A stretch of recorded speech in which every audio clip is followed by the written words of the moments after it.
Hello everyone, and welcome to the Voidcast. We're going to play some Dungeons and Dragons, and more importantly, have a lot of fun doing it. This will be the 6th live episode of the Precipice of Dreams. If it's your first time here, welcome, and if you've been here with us before, welcome back. We really appreciate that all of you are coming along on this adventure with us. So, it's been 4 long weeks since we were all together here. How's everyone doing? I'm doing great, but I already was back last week, sort of, with parallel projections, so the break wasn't as long for me. Go check it out on our YouTube page. And chat is doing great as well. Yeah, exactly. Question wasn't only for you, it was for chat as well. Maybe more for chat even. Yeah, maybe more for chat. Some returning names. Yeah, hey guys, thank you all for coming. Jin is having some hope you're all doing good. Connection issues, which is screwing up our overlay. We're waiting for your Jin to return.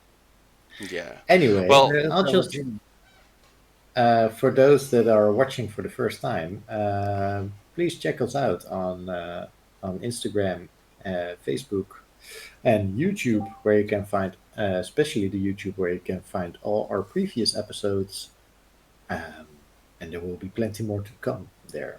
So like, subscribe, click on that bell button to get notifications when we're online. Yeah, and Jin has returned. Yeah, Jin has returned. Yeah. Thank you. And just as a reminder, because I know you all like to do it, but that follow button and that same kind of YouTube button, they really make a difference for us. So even if you don't like notifications, please help us by clicking that button.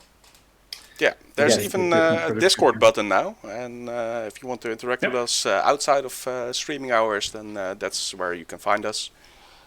For some reason, my lamp just broke. But yeah, check us out on all the social medias, Discord, and all the other stuff. Jasper, you have another show coming next Tuesday. Who's going to be your next guest on Talking Void? Well, I think my next guest will be Michel, if he agrees with me, and I think he will be the how do you say, the right option for the next one, because I think we'll be well, at least I hope we'll get to see you this evening in game. So we don't know, of course, but if we do, we probably have a lot of things to discuss. At the same time, I have a general question that I want to ask you about, if you have any questions about, or if you want to tell us about how do you roleplay? Is the question that I will be handling in the next episode as a kind of great question. Yeah, how do you roleplay? Well, yeah, because there are quite a lot of styles, and you can answer it in quite a lot of ways as well. So I hope you like that question. I like it a lot. I was already hoping you would pick me. Yeah. Well, and it's a bit of a Talking Void 2.0, I think, though it will not change that much. But I want to ask you this question, and then Michel and I will be discussing what happens in this episode, what has happened anyway, answer some questions, and discuss that main question of the show as well. So that will be the format for Talking Void. And well, as I'm enjoying that show very much, let's get together next Tuesday. No, not next Tuesday. Tuesday next week. Tuesday next week. So before that, we actually get together on a Monday to play Planescape Torment again in parallel projections. Yes, it will be a busy week and a fun week. Yes. Love the game already. Yeah. All right. Yeah, we have a lot of stuff to do this evening, so how about we just jump into it? Before we start with the recap, we have a trailer video for our campaign setting, which I'm gonna share with you guys now. So enjoy.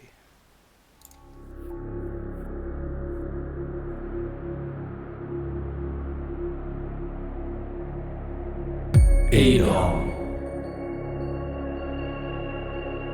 Over 200 years ago, the world trembled in the wake of the last god. When the gods disappeared, they took all divine magic with them, and the world fell into chaos. 6 years after the godfall, a new god arose. Aedon, god of the world. But the damage had been done. Even now, the world remains wounded. More and more land masses have become corrupted, leaving them uninhabitable and dangerous. Now, 5 unlikely adventurers gather, and the world will be changed forever as they journey beyond the Precipice of Dreams.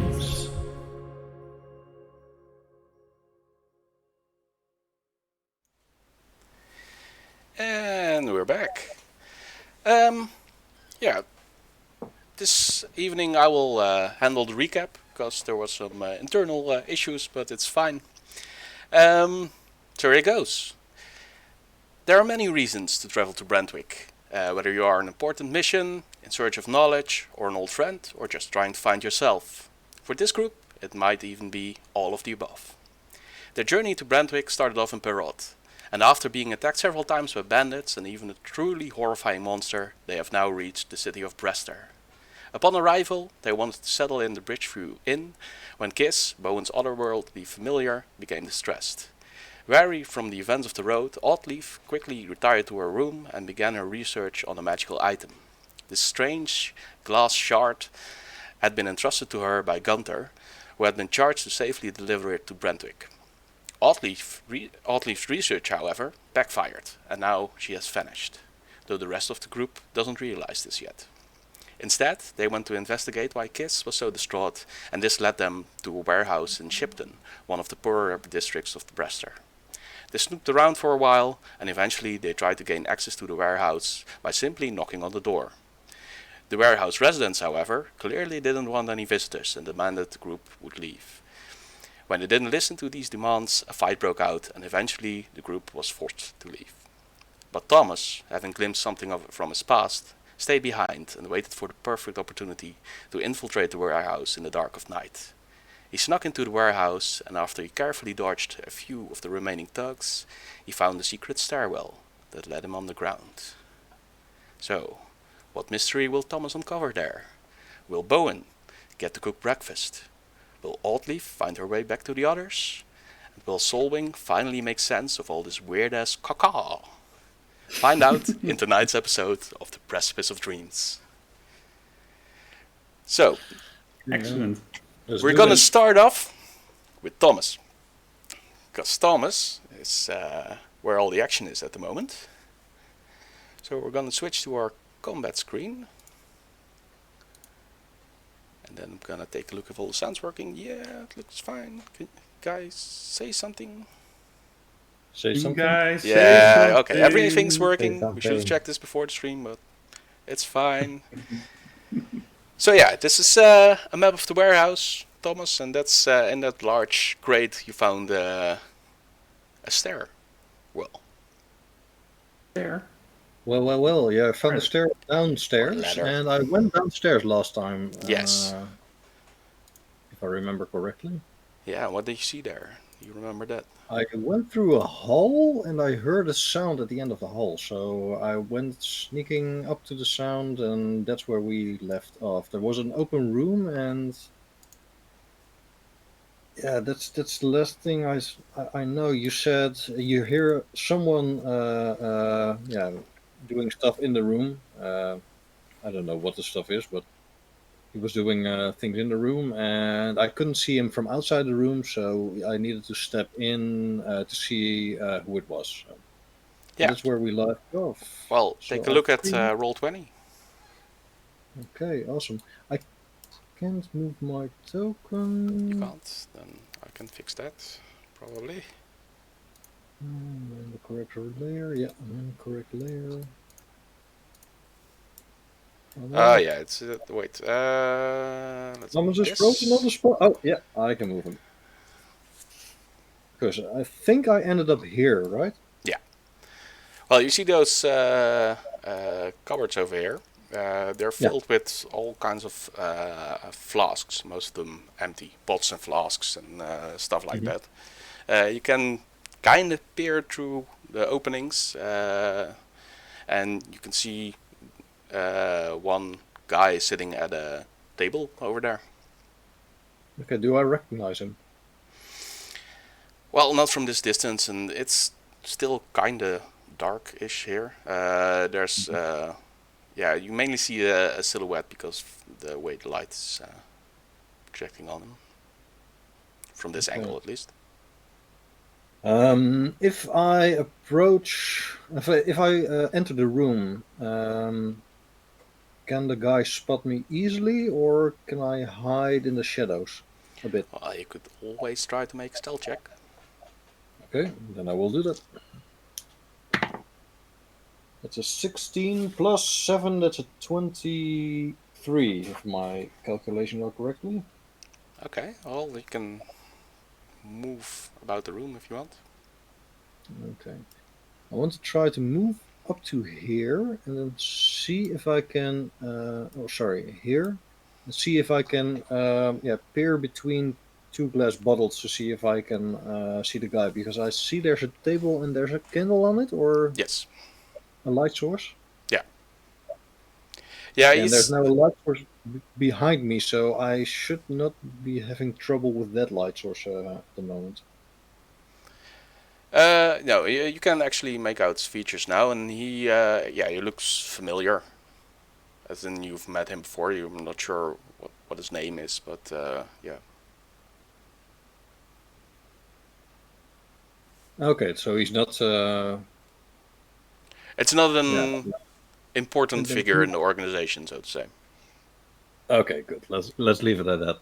Okay, I'll observe him for a little while. What is he doing? What is he up to? Well, he's actually kind of bored. He's just sitting there, and he has the stick in his hand, and he's using a knife to carve a sharp tip at it, and that's about it. He tries to whistle, but it's not an incoherent. It's a bit of an incoherent song, which comes out. Okay. Is there anything on the table of interest that I can see? Papers or? Yeah, a you book can see or... a stack of papers, or a book, like a ledger or some kind. Okay. And do I see any hint of a creature in here? Because last time we went to the warehouse because Kiss had a friend in dire need of assistance, and Make an investigation check. ooh, that's not high. That's a 7 plus. Yeah, that's it. Oh, 7 plus a 1. That's 8. 8. Well, yeah, you look around a bit and you especially check out the table before him, but you can't see anything.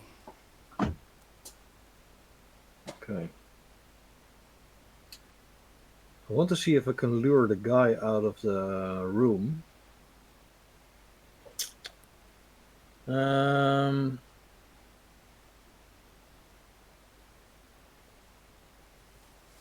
I, if I stand here, can you see me ping? Yeah. Can I throw a bottle up the hallway, see if the guy reacts and walks past me, and then try to go to the table to have a quick look? Well, I'm not sure about all that, but you could always throw a bottle down the hallway. Okay. Can't tell you how he will react, though. Nah. It might be the stupidest idea ever in D&D, but I will do it. I carefully pick up a bottle, one of the bottles from the shelf. Do you move first? I move after I pick up the bottle. Okay. And I want to move up here, so do I need to do a stealth check again? Yeah. Let's do that. Come on, dice gods, favor me. It's a 14. In total? In total, yeah. It's quite disappointing. Yeah, for your efforts. But he doesn't seem to notice you. Okay. Then I hurl the bottle down the hallway and hope it crashes. Well, yeah. I took an empty bottle, right? So it's not a bottle with the contents in it. So No, most of the bottles are empty here, as far as you can see.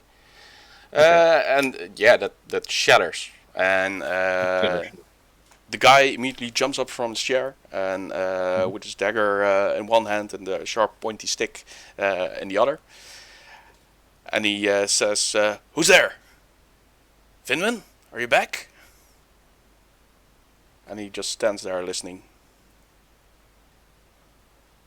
yeah, I give no reply. So I try to move. I edge a bit backwards. So Okay, then another stealth check, please.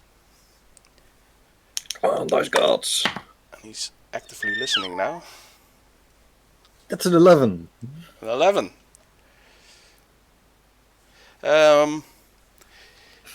Yeah, he starts to.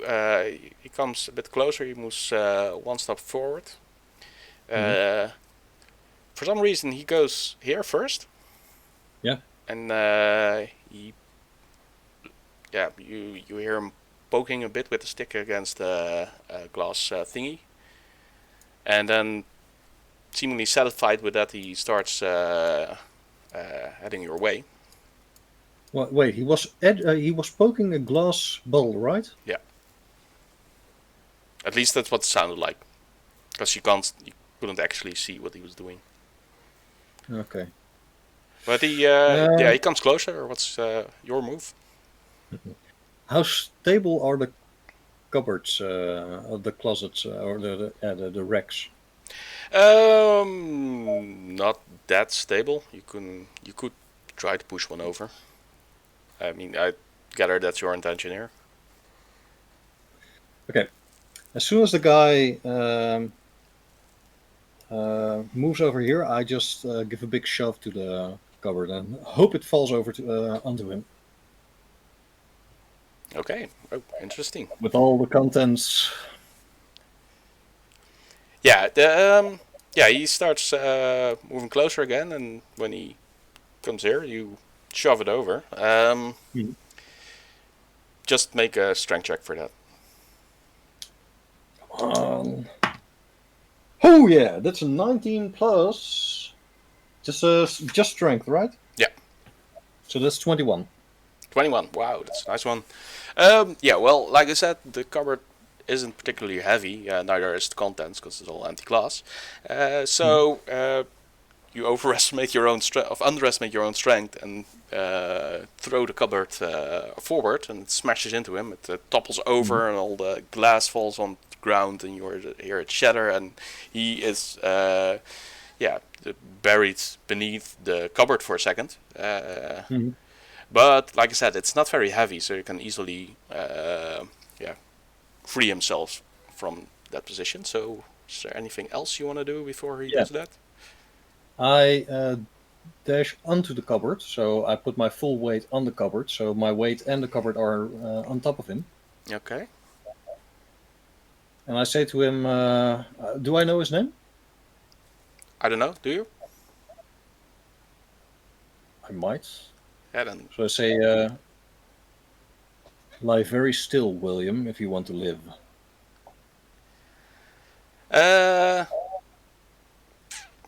Make an acrobatics check.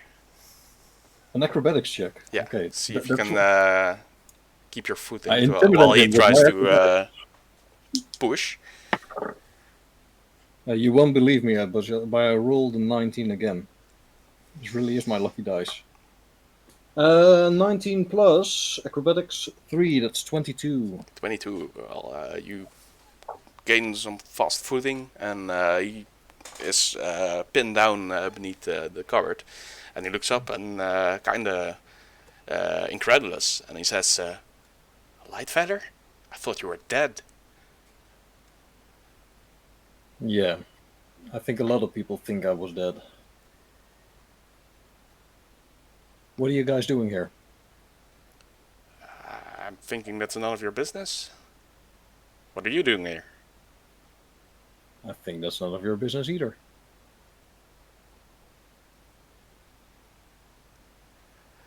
Well, he tries to push again against the cupboard. So yeah, let's do an opposed athletics check. Okay. I pick another dice now because all the luck of the other dice has run out. Ooh, that's not good. Should have picked the other dice. Never change a winning team, man. Exactly. Yeah, that's an 11. 11. Well, he pushes at the cupboard, and the sudden movement makes you lose your footing, and you have to jump off, and he just throws the cupboard away, and he's still prone, but he is freed. Okay. I'm Let's you gonna move. try to knock. I'm gonna try to knock him out as soon as possible. So, is he a big fellow or? Bit like you, not particularly Bit like strong, but quite agile. Okay. So I say, yeah. let's jump into an initiative order now. You go first, and then me. That's a 1 + 3, so that's a 4.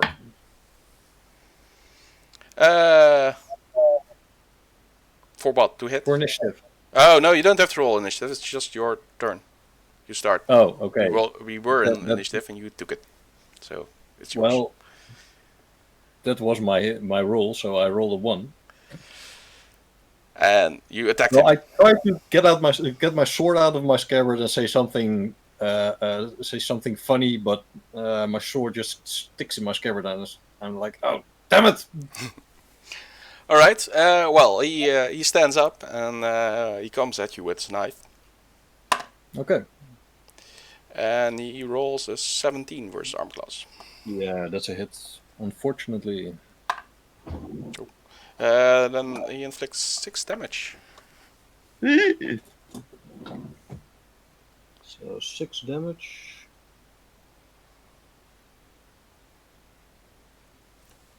Okay, that's a big hit. Does he say or do anything during his turn? No, he just rah, and he jumps forward and he stabs at you successfully, I might add, and Yeah. Okay, I try to dodge out of the way. I take the hit and I say, "You guys left me for dead!" And finally I get my sword out of my scabbard and I try to hit him again with an 18 plus 5, so that's 23 versus armor class. that's a hit. Okay. Then I go 4. So that's 3 plus 3 damage, and wait.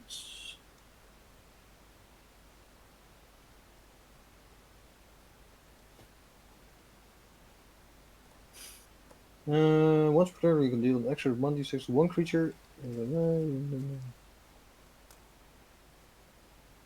Yeah, I don't think you qualify for sneak attack. No, that's unfortunate. So that's 6 damage in total. Well, you return the favor. Hmm. Then it's his turn again, and he says, "Harrow should have finished you off," and he comes at you again. And this time he hits an arm class of 14. 14. Oh, that's a direct hit because I didn't put up my shield. So, yeah, that's a hit. Okay. And he inflicts 4 damage. 4 damage. Okay. Ow. So that puts me to 11. Maybe I should have thought this over, but Well, you were in a maybe. good position to execute him, but sure. Puts you back to 11? Is that what you just said? yeah, 11 hit points. Yep. Yeah, I was in the position to execute him, but I don't want to execute him. I want to knock him out because at first I thought he didn't have anything to do with my with my death. But okay. Well, if he goes for clearly the you kill, knew I'll about do it. Yeah, then I will go for the kill. Yeah, I'll just stab him again. I pick my shield up and I defend myself better now. I thought this would be an easy job, but clearly it isn't. So that's 18 versus armor class. That's it. That's a hit. So that's D8. That's a 7 plus 3. That's 10 points of damage. Piercing. Wow. Okay. Yeah, I'm not screwing around. And I'll take a bonus action. Oh dear. And I regain 10 hit points. Wow. Also very nice.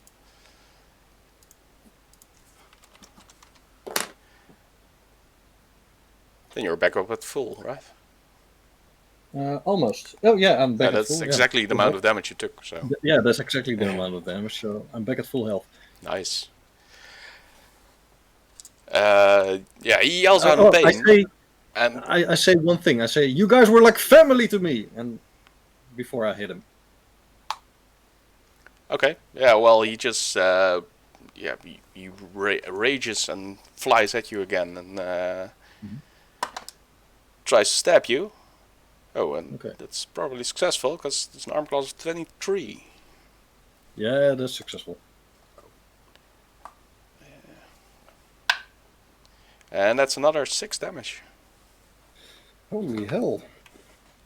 Also, this guy is not screwing around. No. What's Kiss doing in the meantime? Kiss is sitting under your... in your hood, right? So it's, in your hood. with all your flailing around, it's one uncomfortable bird. yeah. But he's keeping quiet and just watching, peeking over the rim of your hood, and Bowin is totally oblivious of what is happening. Yeah, you guys are probably all asleep right now, because it's middle of the night. Yeah, I think we're still going to have a discussion at some point, but maybe we just do that and went to bed. Because we were going to discuss how we were feeling about breaking in. Ah, okay. We left off. Great. So at the other side of town, do you want more wine? Yes, of course I do want more wine. This is a fine evening, and anyway, I'm fighting for my life right now. Yeah. Anyway, it's your turn again, Thomas. My turn again. Yeah, I'm trying to stab him. Right in the center of his chest. That's 9 plus 5, so that's 14 versus armor class. 14 is a hit. Barely, but still a hit. Barely is all I need. So that's another 5 piercing damage. Then he goes down. Okay. Then the question becomes, do you kill him? That's a difficult question. No, I don't. No, you leave him alive? I leave him alive. Okay. Last time I asked. Just before he passes out, I'll say, tell your boss I'm coming for him. Cool. Why? Yeah, that's not gonna backfire at all. No, why would it? I mean... Additional story arc unlocked. Sometimes you just do stuff because it's cool. So yeah, he's out for the count. What do you do? Yeah, I do a quick search of the room. One of the cupboards is in shambles right now, and all the glass is over the floor, so I can't move silently through this room, I think, because of all the glass. Oh, you can try. I move directly towards where I saw him poking one of the glass bottles, and I look in the vicinity if I see anything strange in the bottles. Then make another investigation check. Okay, come on, dice, don't show me now. Hard. That's 15 on investigation. you move over here. 15. Total. Okay. That's you find there's one bottle among all the others. It's that's kind of curious. It has it's about this big and has a large cork pressed on top of it, and two metal clamps that hold the cork on it. But inside the bottle, there's this tiny little creature Okay. with wings. I poke my hood and I say to Kiss, "Hey, little fella," and I open my hood a bit. "Is this your friend?" And I point at the creature in the bottle. For a second, Kiss looks at you, and then he jumps out of your hood and onto your shoulder, and starts poking at the glass. But the creature inside doesn't seem to respond. It's kind of a humanoid creature, but it has like these butterfly wings. It's female, but it's unconscious, if it's even alive. Okay. I try to uncork it. Can I uncork it? Well, there's these metal clasps on it, but they're not locked or anything, so you can open it if you want. Okay. I uncork the bottle, leave the top off, see if there's any reaction in the bottle. You see that the creature is breathing at least. Okay. Then I pick up the bottle. Is it a bottle heavy or is it a small bottle? Like, can I pick it up? It's more of a jar. It's about this big, this high. Okay. So it's not crooked, but it's a jar. I pick up the bottle. Then I run over to the table, see if any of the papers are anything useful. Is there anything useful information on it at a quick glance? Do I see anything out of particular, or is it just inventory and stuff? No, well, looking around, there isn't that much inventory here actually, but you find that ledger has addresses inside. Mm-hmm. So make of that what you will. Okay. Is the ledger big? No, it's this like this big of a booklet. Like this Okay. Can I take it with me? Sure. Okay, I'll steal it. I steal the ledger. Quick glance around the room. Do I see anything else? Make an investigation check.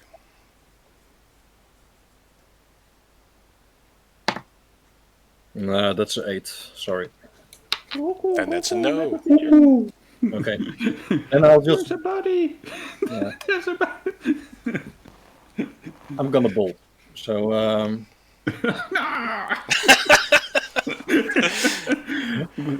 Well, he's bolting. So you move. Yeah, I move and I go towards the exit, still using my perception. So see if nobody is in the building. I'm paying my full attention, but I move as quickly as possible. Okay, then make a perception check. Okay, damn it, there is someone here. I start to doubt again. Yeah, or not. He's a rogue or The not. fact that I make you roll doesn't mean it's against So anything. my perception is a 14 plus 1, so that's a 15. 15. Well, you don't hear anything. Okay, yeah, then I just make like a tree and leave. Let's go. Then go. You can move your token around. Okay. You'll have to get out of the building. We're not done yet. Okay, I'm moving around. I'm taking Kiss with me, by the way. So I can't move Kiss, but... Well, we'll remove Kiss, because... Okay. And then I'm trying to bolt up the stairs. Well, it's theirs. You want to check your perception Yeah. again? Ooh, that's a nice one. That's an 18 plus 1. That's a 19. You don't hear anything. Okay, then I'm going upstairs. Okay. The window. Can I open the window? No, those windows were really high up, remember? Those large windows. Yeah. Yeah, you want me through the warehouse, you... Damn it. Moving towards the doors and making another perception check. Okay. Well, that's a 4, so I hear nothing. Or you hear something that isn't there. No, you hear nothing. Yeah, open the doors and try to leave. You hear I'm nothing, opening the Johnson. doors quietly, so trying not to make it squeak. Then make a stealth check. Come on, don't fail me. That's a 14 in total. Okay, then start to move. I'm sweating out down here, right? It's okay. Okay, it's hot moving. outside. Just stop me when you want me to make another check. Yeah, maybe if you want to listen first before moving. Yeah, That's listen. up to you, though. Hey, listen. That's 19 in total. 19. Well, room seems clear. Okay, seems clear. Let's go. Move, move, move.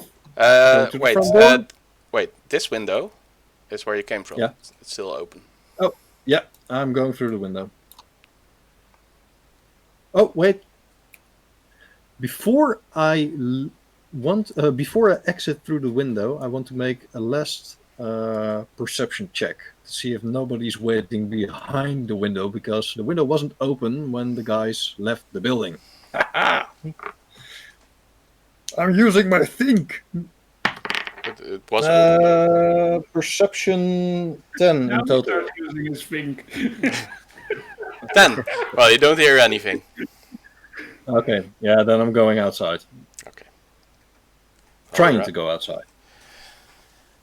Well, you go outside and yeah, you land in the street. It's late at night, so there's not much going around. Okay. I'll stick to the shadows as much as possible, and I move my way back to the inn. Okay. Well,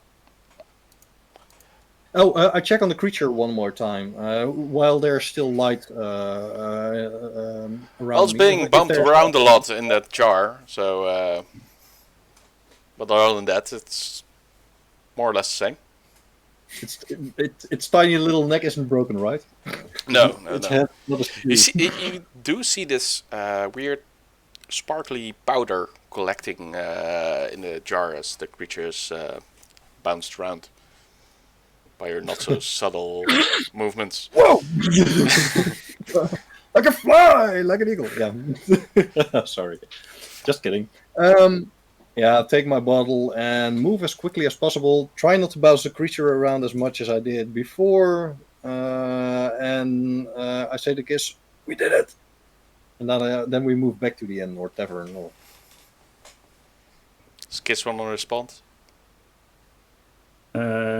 Kiss takes up into the air and stays out of his vicinity because he's dubious about how he handled it all. Oh, Kiss has morals now. Wow. Okay.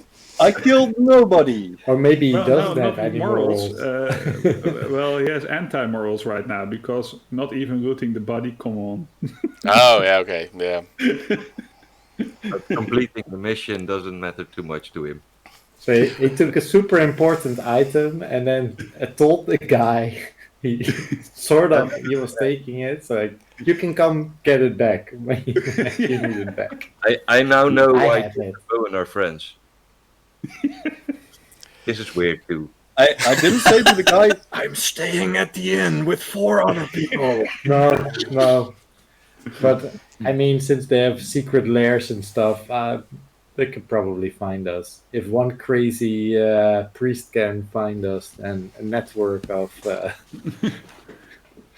whatever this is. Oh, yeah, Never at happened. least now we know you Okay. aren't a thief, so that's Will never happen. Mark my Anyway. words, it will never happen. Yeah. you make it back to the inn. It's no problem at all. It's late at night, so I'm not sure if you guys are still up then, unless you really wanted to wait for Thomas.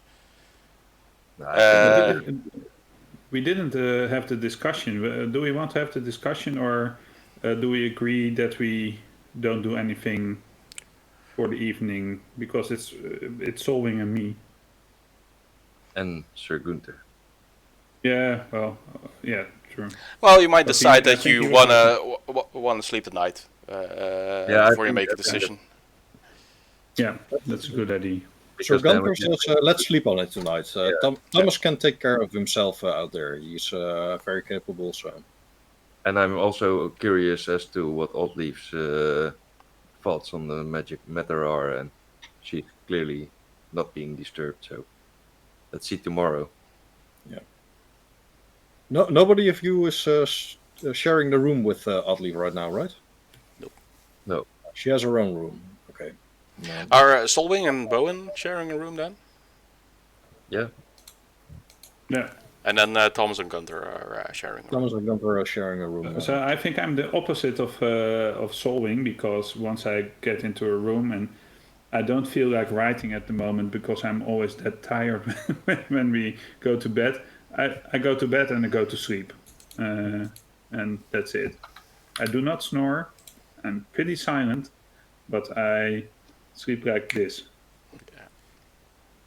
Like a brick. Well, then I will take 1 hour or so to try to draw a little bit more of the map, and then afterwards I will also go to sleep. Okay. When Thomas enters the tavern, it's empty downstairs, right? So everybody went upstairs. Yeah. Okay. Yeah, there's still an innkeep cleaning there. Like, Yeah. cleaning I'm going to the the innkeep tables. and I ask him, Sir Gunther, which room is he in? I think it's 3. It's the night, right? Yeah, the knight. Yeah. It's room 3. Room He 3. told me And he the priest? was expecting you. Yeah, the priest, the cook. I think he's in room 2, Room 2. together with Okay. the bird person. With the bird person. Good. Then I'm moving upstairs, and I say good night to the innkeep. I'm moving upstairs.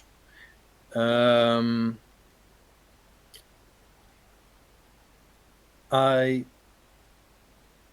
place the bottle with the imp creature. I don't know what it is yet, but I place the bottle before Bowen's room. I place Kiss next to the bottle. I take Kiss out of my hood. I say, Now, Kiss isn't with you Is it- anymore. Kiss flew back Oh. on his own, right? Oh, no. He stayed with. Okay. I but, thought you said that. But I place He Kiss. didn't want to bounce, and I place a Kiss next to the bottle, and I say to Kiss, "You take care of him, and make sure your master heals him up. I think this little fellow needs a lot of help." I her. pet Kiss. That's female. I pet Kiss on the head, and not a word of my niceness to him. And then I walk over to my room. I knock on the door of Sir Gunther. Sir Gunther opens. He says, "Thomas, you're back?" I say, "Yes. Wait 1 minute." Oh, and he's gone. and he's And gone. we have to wait 1 minute. 1 minute. Yeah. Oh, Well, a whole minute. That's when it got excited. Yeah, and I walk to Bowen's room. I knock on his door, or Bowen and Solwing's room. I knock on their door, and I walk back to my room and close the door behind me. So I'm going to make a perception check, if you don't mind. I forgot my Solving dice. is allowed to make one as well.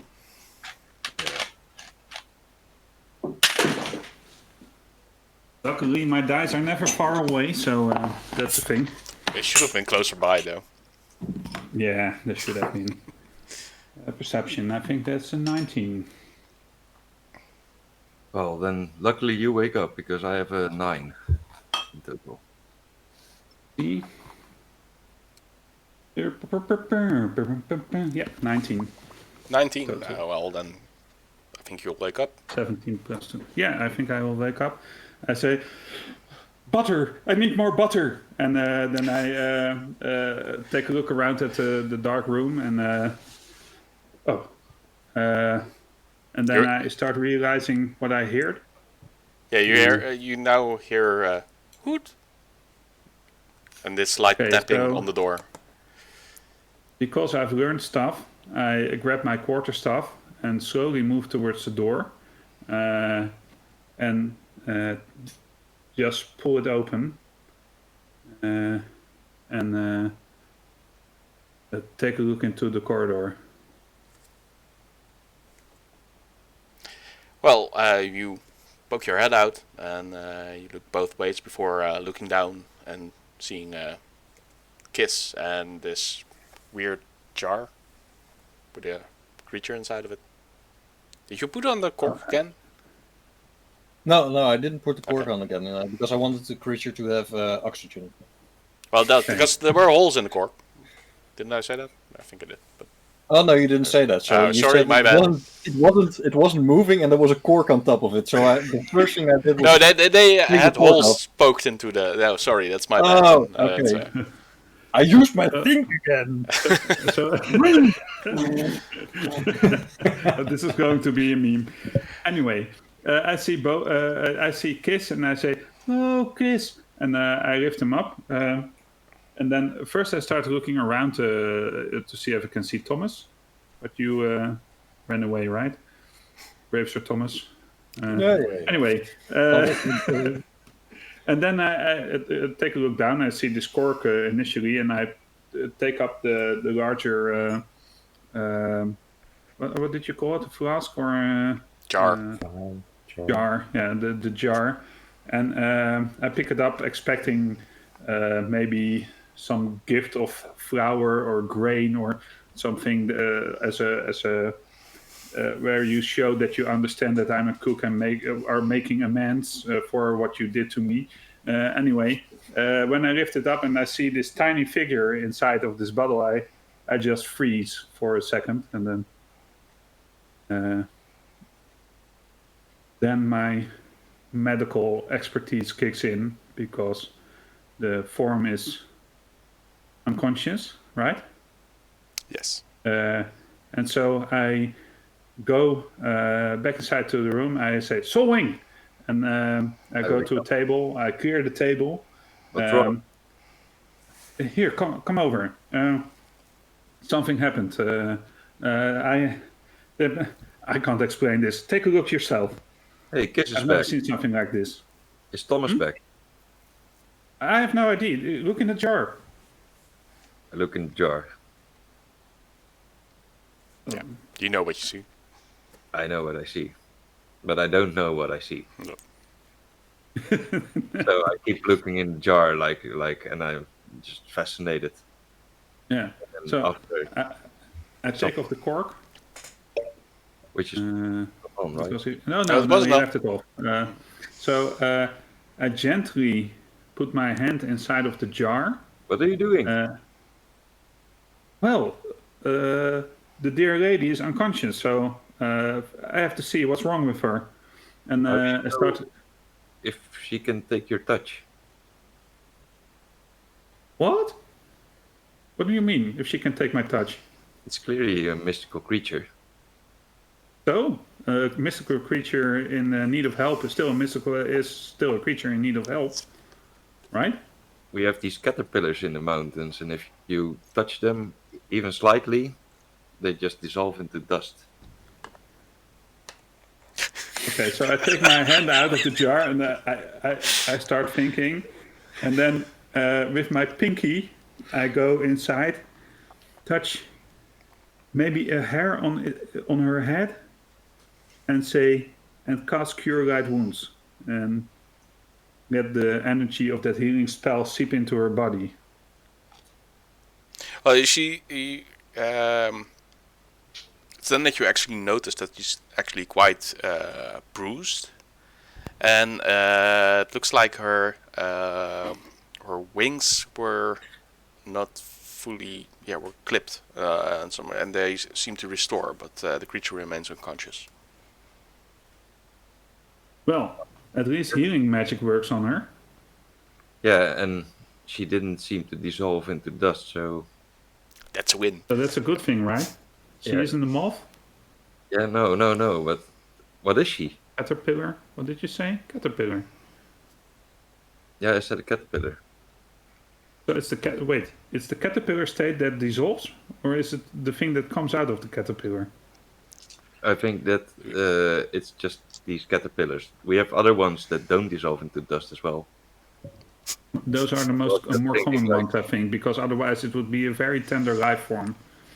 And I think that our dear God, Aedon, doesn't really make life in the form of something that is so can so easily be harmed in its fragile state of becoming a form that it wants to be. That well, never mind. This is more important. I got distracted, I think. So I put my hand inside of the bottle, the jar, and I gently take out the body, hoping it doesn't dissolve. It doesn't. Surprise, surprise. Okay. So how big is it? Tiny. It's like, yeah. If it's it was a bit curled up, so it's about the same height as a jar, about this big, and has two butterfly wings that look a lot brighter now than before. Okay. So I cradle the form in my hands and move it towards my bed. With my elbow, I straighten the pillow and I put her down gently. And I'm trying to make certain that the what? No, Eric, no. Put her down gently. Just Man. just ignore him. Ignore him. I can mute him if you want. He just didn't rob a guy, so I'm proud of him. Okay. Anyway, or Bowin is proud. Jasper is very disappointed. And I gently lay her down on the cushion and on the pillow and see if that make her comfortable and put the sheet over the lower part of her body and take a really good look at her features. What does she look like? Well, you want to see if you heard about this, because then some. Oh no, just want to. Yeah, she's a bit elfin. She's like tiny but very humanoid. Her skin is a bit, pinkish golden. Like it has this, like there's gold powder spread all over her skin. That's what makes her glitter a bit. She has small pointy ears and long blonde hair, or almost golden hair, that reaches down her back and ends between her wings. Her wings are this bright green with yellow markings and those eye marks that you see on butterfly wings. And there's a blue, light blue rim around them, and there's some black lines running across them. She's wearing clothes, but they look a bit raggedy, like they've endured some hardship. They're dirty, maybe even soiled with her own waste. And she doesn't wear any shoes or anything. Okay, so I'm going to take a jar of water. There's probably some water on. Is there some water in the bedroom? Sure. In the. Yeah. Sure. And I open up my chest and I start to take out a little bit of herbs that are not also made for seasoning, but can be eaten themselves without and still taste nice. Maybe some what's the word? Peace rope? Word for What? peace rope. Anyway. Wow. Yeah, parsley. Parsley, yeah. So some parsley, and I start cleaning her a bit, decently, mind you. And In the meantime, Respectfully. Yeah. I turn to Kiss and I ask like friend. I repeat the word friend to him. Friend And question then I mark look- then. Yeah, with a question mark, and I then look again at the creature and then back at Kiss. Yeah, friend, Kiss hoots back and something along the lines of friend, safe. Bowin, this is the friend that Kiss is talking about. Oh, okay. Well, it's amazing that that he got her here. I think Thomas must have helped, but because I don't think that Kiss can carry such a big jar on his own. Why didn't he deliver her himself? Probably because he doesn't want to see me. Shall I ask him? Sure. Yeah. You take care of her, and then I leave the room for Thomas's room. Okay. So I start taking care of her pretty well, and hopefully she respectfully. yes, Yeah. Yeah, But and she then I doesn't. take a She doesn't moment- wake up. It seems like she endured quite some hardships. Yeah. And, So it's at that moment that I really want to know: do I know anything about these kinds of creatures? Okay. You have any particular check in mind? Arcana. Arcana, sure.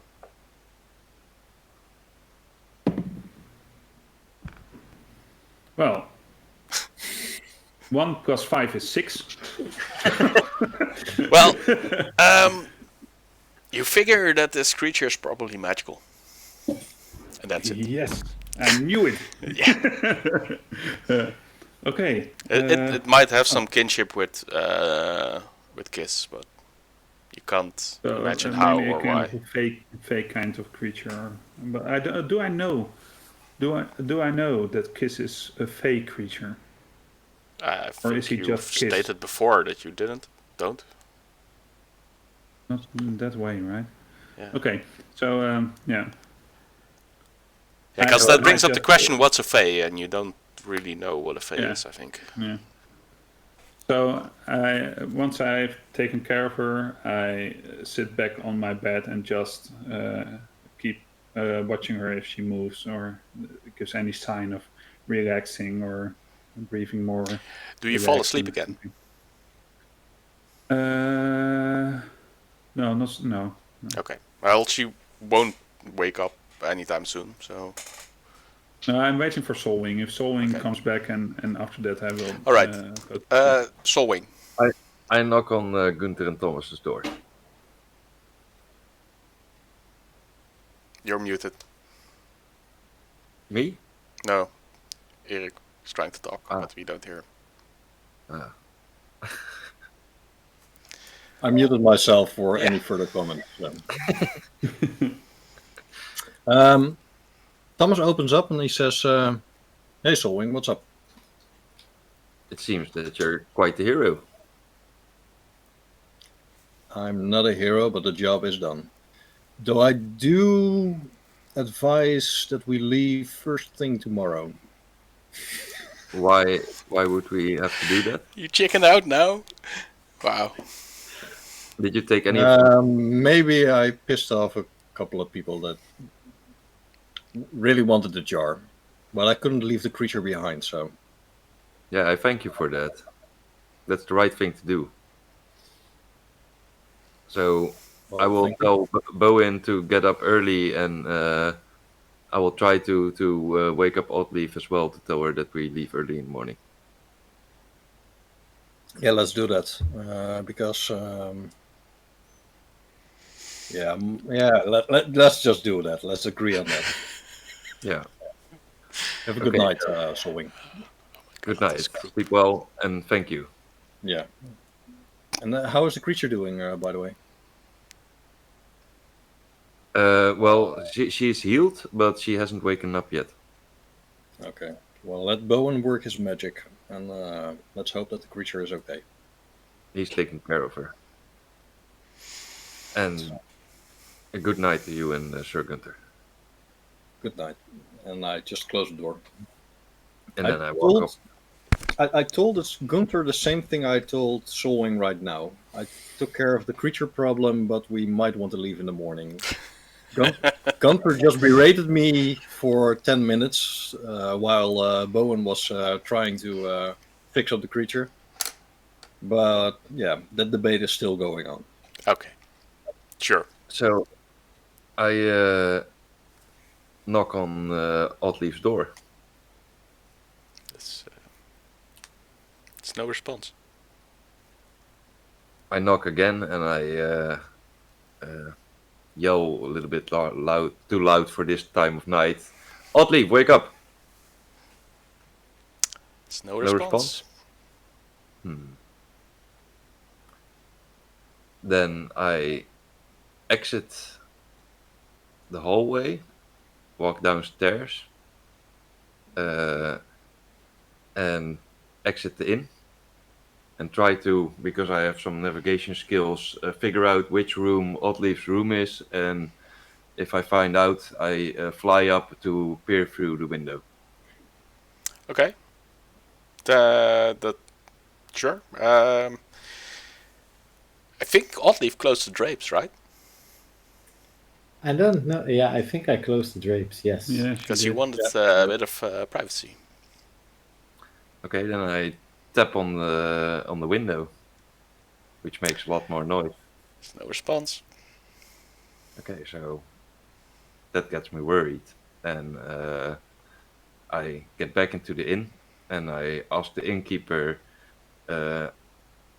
would you accompany me, because I'm worried that one of my friends might be in danger or fainted or something like that, because I can get no response, and I'm sure she's in the room. Okay. Her? Who do you mean? Oddleif. Ravensfinger. Yeah, I don't remember all the names, but you were in a company of only men, so... No, she booked the room before we entered. Did she? What does she look like? She has blue hair. Very Oh, yeah, blue hair. Okay. Yeah, I know what you mean. But no, that I can't open rooms of any other guests, not for strangers or friends. It's well, why do you think there's an emergency? Because we know that she went to her room, and she's not responded for, well, a lot of hours now. So I think that if your traveling companions tell you to open your door and listen, then you would react. At least say, I don't have time for this, or leave me alone if you don't. Well, maybe want she's just asleep. What are you worried about? You know what time it is? Yeah, it's sleeping time. Exactly. So if you kindly leave me alone, then I can finish my duties and go to sleep.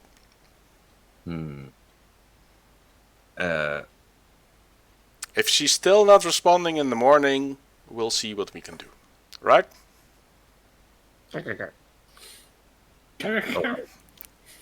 And I walk up the stairs back to our room, and find Bowin awake. And I say, Hey, Solwing. Hey. So She's still asleep. She's still asleep.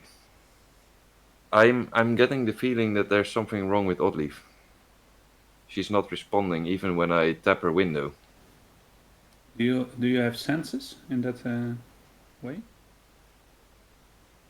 I have senses in that way. Damn, you guys Okay. make no... You didn't mention them before, so Well, that's new. But those are very nice to have. I think that you would also awake by hearing tapping on glass or bonking or shouting, right? Yes, of course. Yeah, but we're talking about a feeling, so I thought you meant that gutturally. No, I've meant I felt the glass under my hand palm, and it made a lot of noise, and she's not responding. That's what I meant. Oh, okay. She's not responding to you bashing on the door. Okay. This Sorry, I didn't conversation, man. understand what. I didn't understand what you were saying. You have to be more careful in the words you choose. I know you're a bird person, but anyway. No, I need to learn. It's Yeah. great. So You're you don't great. talk about your senses like that. Well, I can talk about feelings, of course, but I think that's beside the point right now because Yes, because I think- Thomas told us that we need to leave really early in the morning. So I wanted to warn Oddleif, but she's not responding. That's why I'm worried about Oddleif. leave early in the morning. Well, after breakfast. I'm course, hoping. after breakfast. Anyway, let's go to her door. I'll knock because I knocked before and I had a whole conversation with her. Yeah, Well, it was me speaking mostly, but anyway. only the innkeeper told me to keep it down because it's really late at night. Okay, we'll just knock once then. Okay. I knock politely. If the guys are in the hallway, further on the hallway, they hear, "Irresponsible little boy! You, what the hell did you do?" So There's a conversation going on in another room. I say to that, finally, he's getting some words towards his behavior. Hero. What? Yeah, okay, but I respect it. I think I know what happened, in a way, and I will thank him and I will forgive him. Okay? He saved Kiss's friend. And that would That's what I mean. that would be nice. Yeah. She's So still anyway, I knock on Oddleif's door. Yeah, do I need to say it again? There's no response. Well, you need to say it again. Okay, because you're there's no response. the game master. This- So that's the thing. No, none. It's almost so I as if look the at room's Solwing empty. and say, no response. She must be asleep then, right? well, that's very sound asleep, but if you say so, then I we think, might want to get some shut-eye because we need to rise extra early because otherwise we can't eat breakfast. True. Do you want me to make breakfast? Yes. I'll ask. I'm going to sleep right now because I'll sleep on the floor. And I take the extra blanket. Is there an extra blanket, Dungeon Master? You have your own blanket, right? You paid way too much for a Oh, sleeper. true. Yeah, I take my own blanket and I make myself comfortable on the floor. Yeah. I'm a bit used to harsh. Why don't you sleep on your bed? He's sleeping there on my pillow. Yes, so you could put your pillow on the floor or on the table, and then you can sleep on your bed. Nah, I don't think a real gentleman would do that. Nice. So you can do it easily. Oh, sorry, I'm not in the room. I'm so flabbergasted that I'm silent if you say that. Okay. Okay, but eventually all of you go back to sleep. I just want to say that in the morning I take off my giant earmuffs and go like, oh, I sure hope I haven't missed anyone on my door. Everyone goes to sleep. Everyone wakes up. Yeah. And it's new day. Time for breakfast, right? Time for breakfast. Yes. Down for breakfast. So we go downstairs. Yeah, no, well, I first take a look at the lady. Yeah, she seems better, but still out of it. She's sleeping, but more heavily than sleeping. So she's still unconscious, but she's clearly sleeping it off.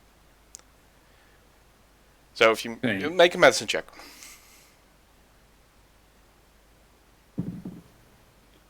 23, I think. Wait, maybe it's 22. Yeah, 22. Well, even 18 though plus you 4. don't know a lot about this particular creature, it looks like it's not wounded anymore. It looks fine. It just needs some more sleep in order to regain its strength. But it looks like it's going to be fine, even if you don't pay any further attention to it. So I think that what I do is that I make from the sheet a sort of I don't know the English word for it. I don't even know the Dutch word for it as I'm thinking about it. But something that I can put around my neck and make a kind of A bundle. It's what maybe like a kind thing of they bundle. carry babies around it. Like, yeah, that kind of thing. Yeah. And I just lay her in there carefully and in such a way that she isn't really visible. And I say to Solwing, I apologize, Solwing, but I think I can't cook for you because I think this has more urgency and I want to keep her safe. Okay, put her around my neck. I'll keep her safe so you can cook. Man, we are a team, I say. And I put her around his neck. Yeah. And then? And so I go to the kitchens. So you And just I walk into simply the ask kitchen? I simply ask, can I cook for my friends? No. Okay, and I walk away. When you guys go downstairs, you see Thomas and Sir Gunther sitting at a table, and Sir Gunther is saying something like the last thing you pick up is, and we will sit at this table and we will eat our breakfast and then we will leave. You will learn from your actions, young man. Good morning! And he waves at you. Thomas looks berated and small. Yeah.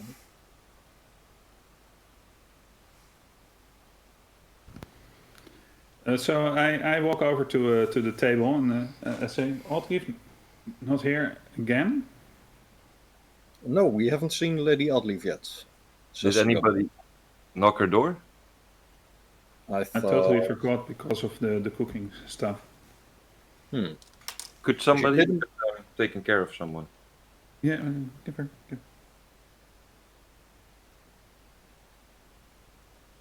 And then I easily hop up back to the first floor to Wait, knock on the before door. you walk away, the door of the inn flies open, and this priest, clerk, this brother, acolyte, that's the word I'm looking for, rushes inside and a bit out of breath. He says, "He sent us a sign. Our Lord Aedon has sent us a sign. Come, one and all, join us in the church." And he takes off. So I ignored, and Solwyn ignores that and takes off to the Oddleif's door as well. I'm getting really excited immediately, and I said, "Oh, really?" And I rush out of the door. Sorry for breakfast. And here we are going to take a break. So we'll be back in about 5 minutes. So see you then. Yeah.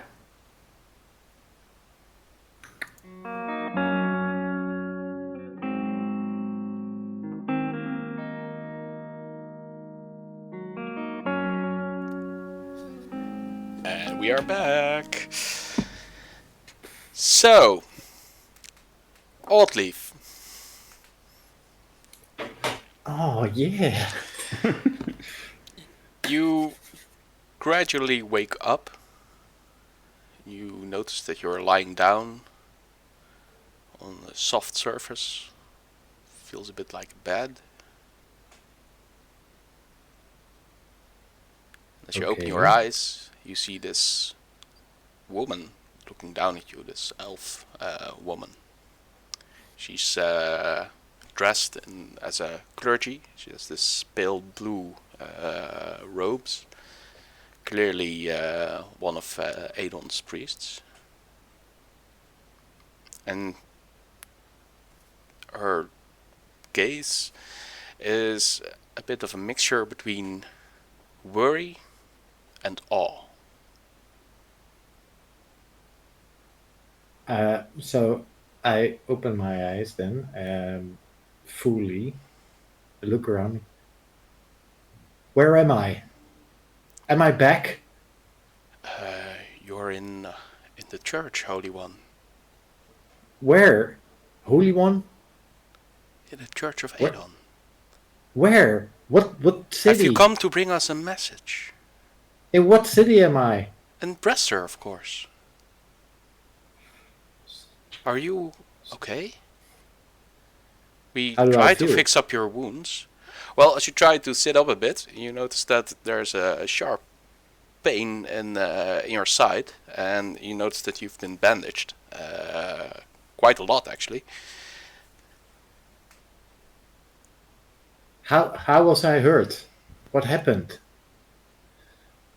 Well, yeah, we think you were in some kind of divine fight, and you fell out of the sky into our temple, our holy church.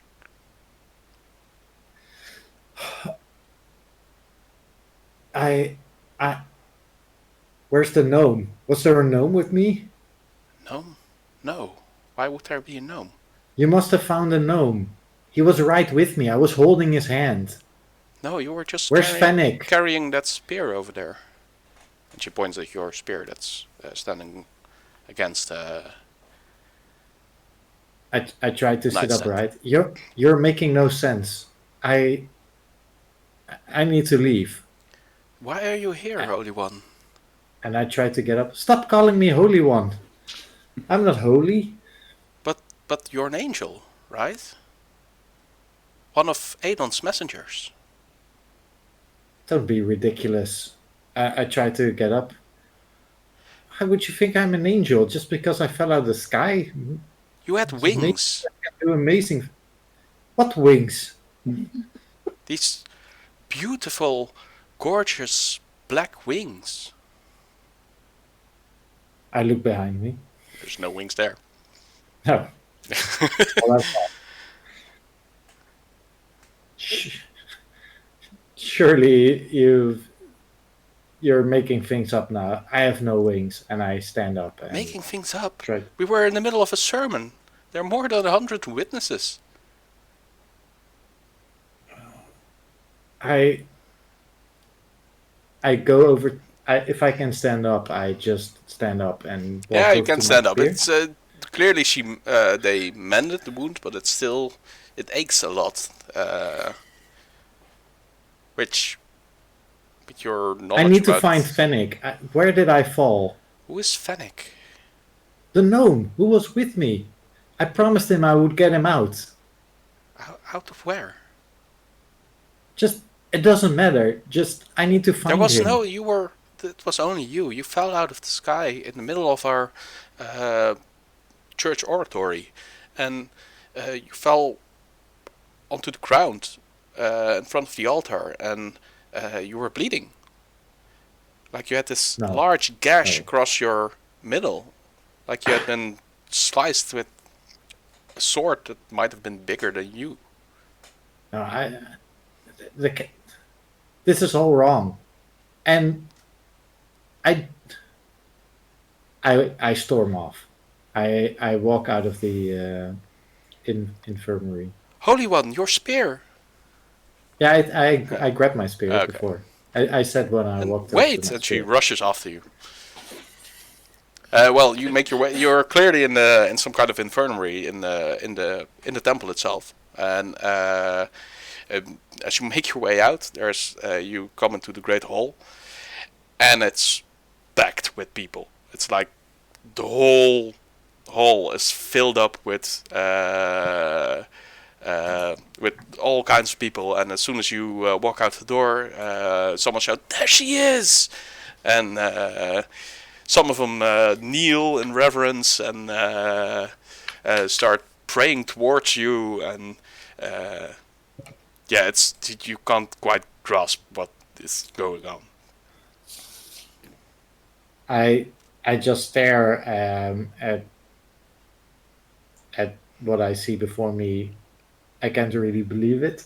So Well, the high priestess calls up with you and catches up with you, and takes an kind of a defensive stance in front of you as if to shield you from all that's going on there. And she tries to search the crowd, but it's no use. It's a whole bunch of religious fanatics that what are clearly these want to people worship doing here? you. Well, They're This- here for you, Holy One. You bring a message from Aedon. No.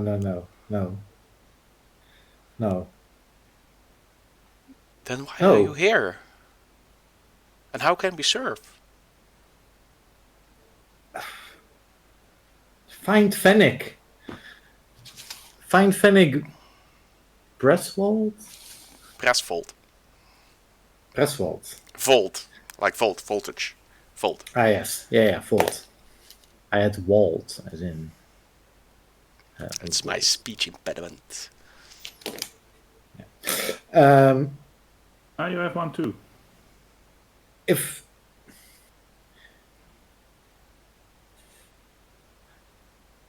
I need to find... Where did I fall? I tell the high priest. Right over there, and she points towards the altar where the oratory was. You actually recognize this hall, because there's this large hole in the ceiling, which lets out in the sunlight, and behind that there's this raised dais with an altar, and this oratory table, and Is there a stone tablet with text on it? no. That would be Anything? weird, No? right? Yes, very weird.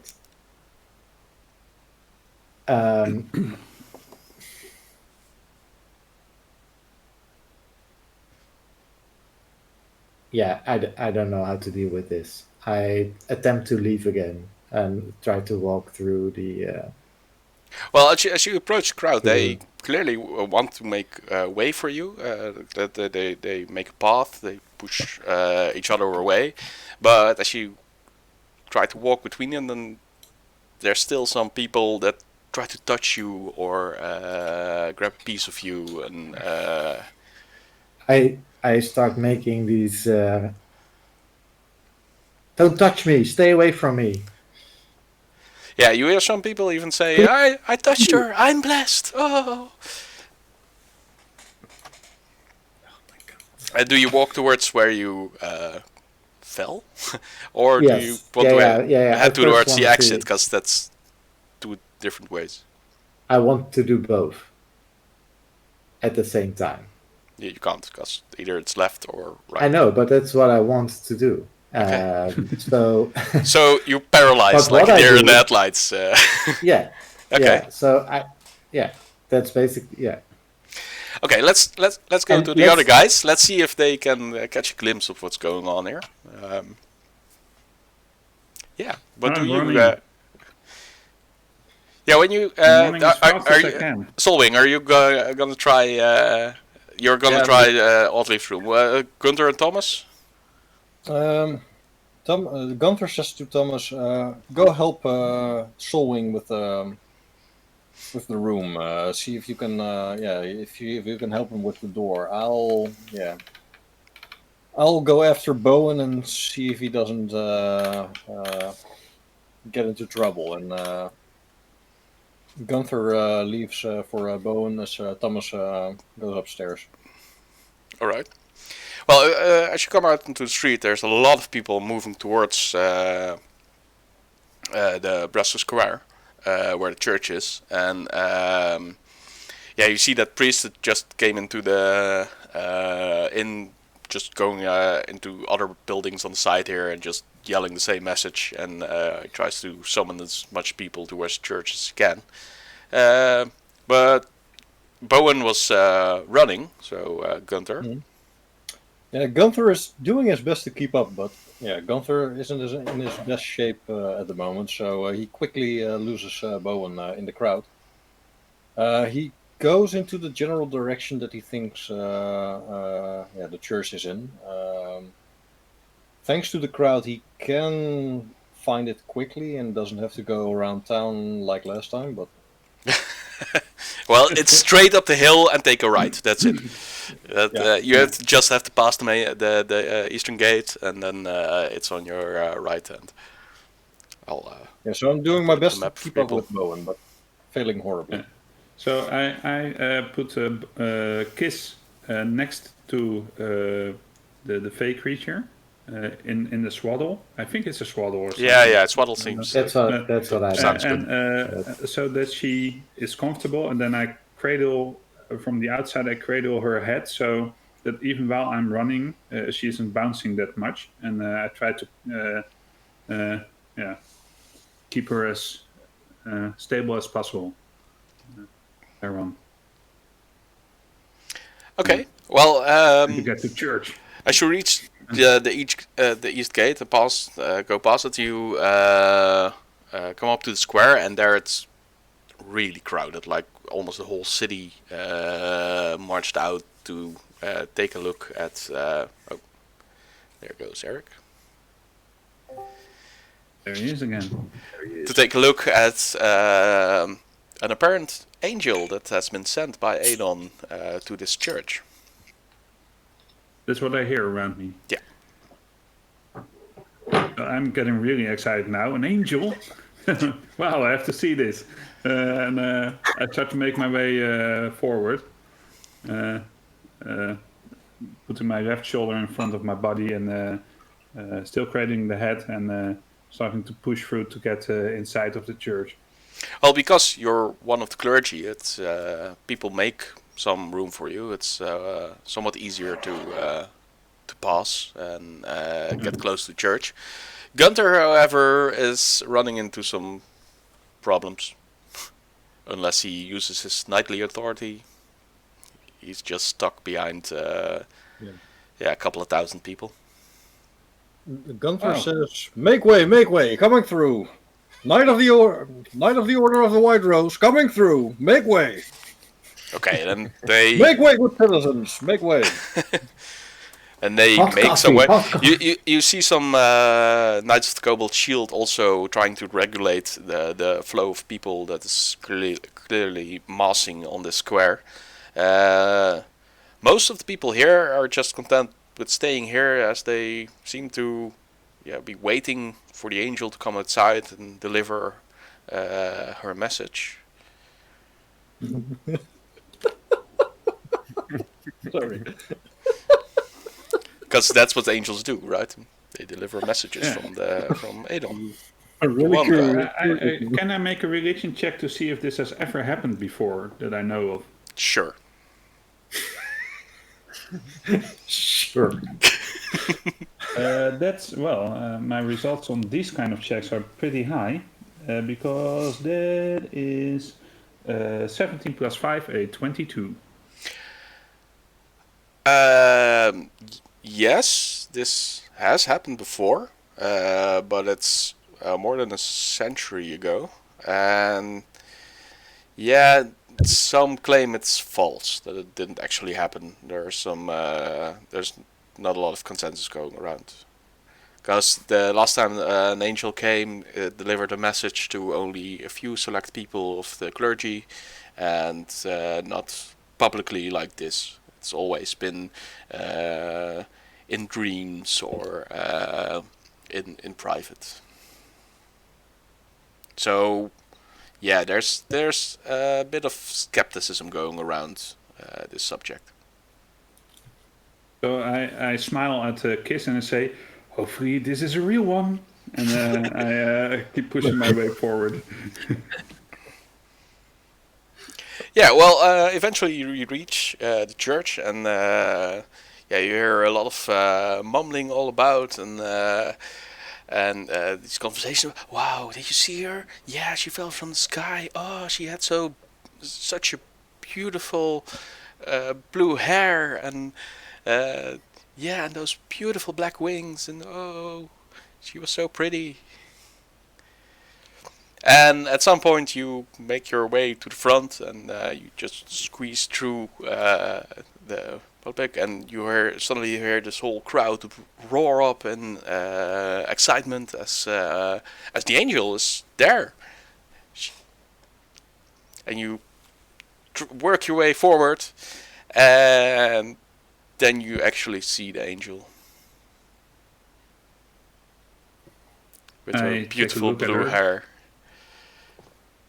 I take a look at her and I say, "That's no angel. That's a playwright."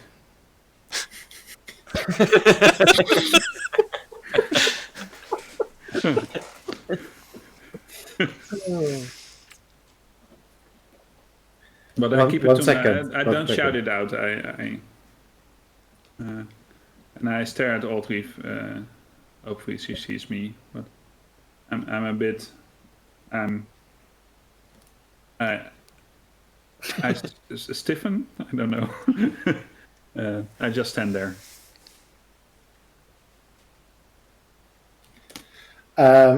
I'm still with my back towards them, I think, because they entered the room, and I'm looking at the near the altar where I fell. Yeah. Yeah. There's actually blood on the floor here. Your blood. I put my staff down and make a few hand movements and whisper some words. And she's blessing the church. Oh, it's happening. I'm casting detect magic. Yeah. Oh, I can feel And I her just wanna glory. see if Can you there- feel it too? and Yeah. I'm Can I see if specific. she is, what she's casting? Can I make an Arcana check? Or? Well, she's with her back towards you, so with disadvantage you can try.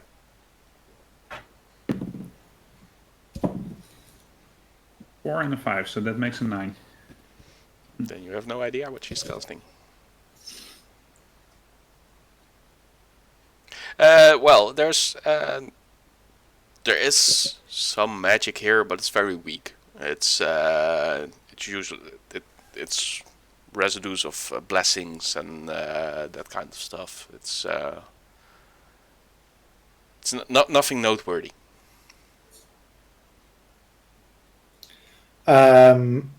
Okay, then I close my eyes and I try to dive deep within myself and ask, what do I do?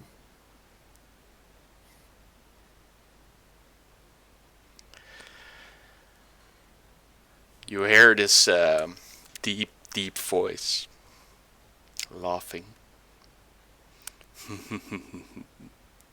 Be referred.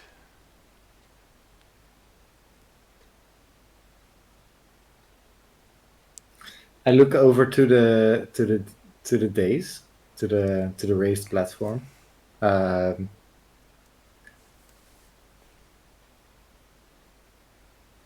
Yeah.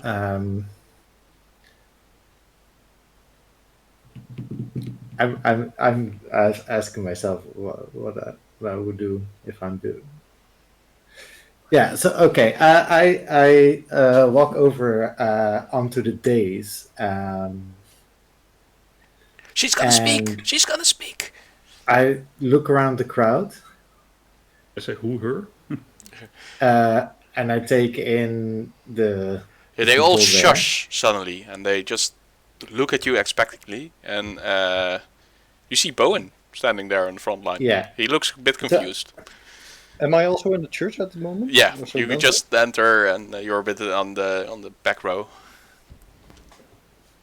But you can see Oddleif, because the church is built so that you can, from any Yeah, point, see people on the dais. Shit, I couldn't crack it in the time that I had, so I might. This might Just go change with a it. bit, but yeah. So I put down my staff and I say, "You want words? The all-seeing eye mirrors darkness in the world. Beware the shadow." And with that, I turn around and I step off the dais again, just to see what happens. Well, everyone looks at each other a bit confused. But, yeah, you see, especially the acolytes, some of them immediately run towards the writing equipment and just start to write down what you just said. And, and then you hear this whisper going through the crowd, "Beware the shadow! The all-seeing eye!"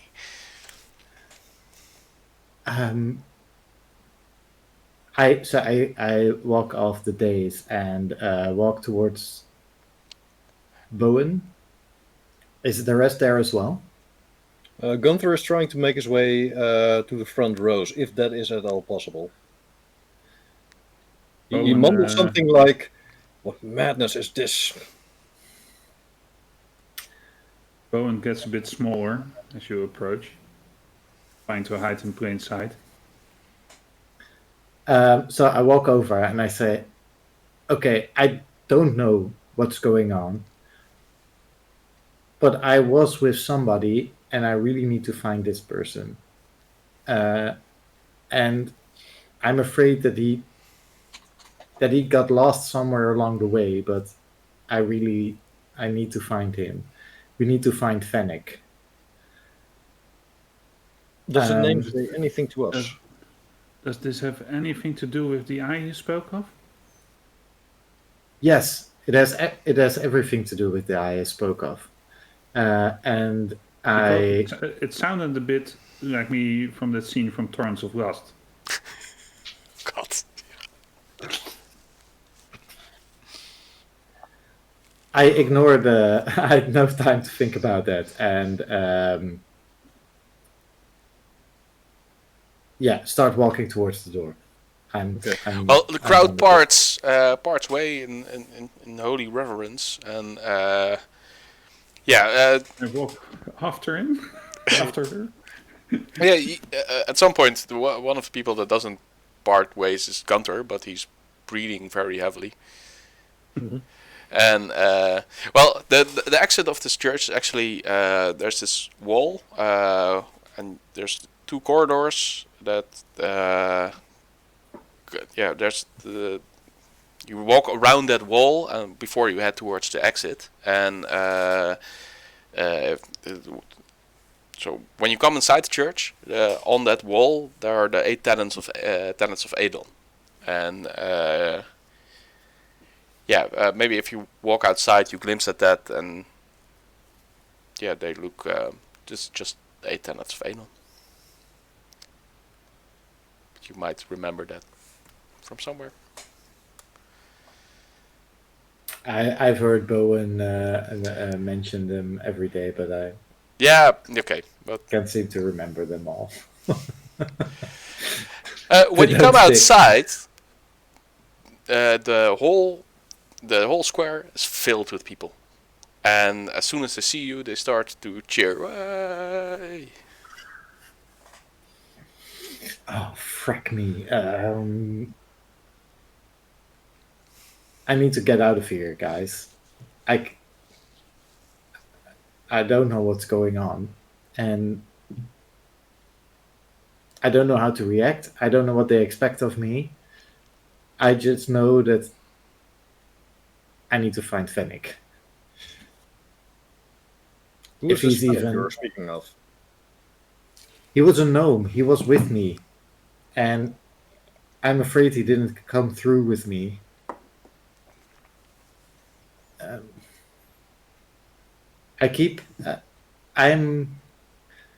I sound incoherent. I mean, I look pretty incoherent as well. I'm not all there. I'm half registering everything that's happening around me. And I'm somewhat on an automatic pilot. So yeah. Okay. Sir Gunther sees your confusement on your face, and he knows he doesn't have to ask you anything right now, so he just says, "Make way! Make way!" Bowen and tries to part the crowd and move towards the inn with Oddleif in tow and Bowen in tow, and he says, "Make way! This woman is under my protection." Bowen. When I'm I hold my hand on Gunther's shoulder while I'm walking with him, and I tell him quietly, "I'm sorry, Gunther. I'm sorry. I examined the shard. We need to find the shard as well. while I walk with you. Yeah, let's do a meanwhile and go back to. Oh, one thing. Yeah. I just want to put sanctuary on Oddleif, so no one can approach her. And I want to cast Mage Hand as well. I can do that in the same 6 seconds, and start gently pushing people aside with an invisible hand to help clear the path just a bit. Okay. So Gunther doesn't notice you casting the spell, so he thinks his authority parts the crowd, and he's really proud of himself. But well, he's your taking it authority back by- does help, though. It's more of a combination. It's a concerted effort. Yeah. But meanwhile, Thomas and Solwing are at Oddleif's door. Knock, knock, knock, knock, knock. No response. I look at Thomas. Do you want me to open it, Solwing? Can you open it?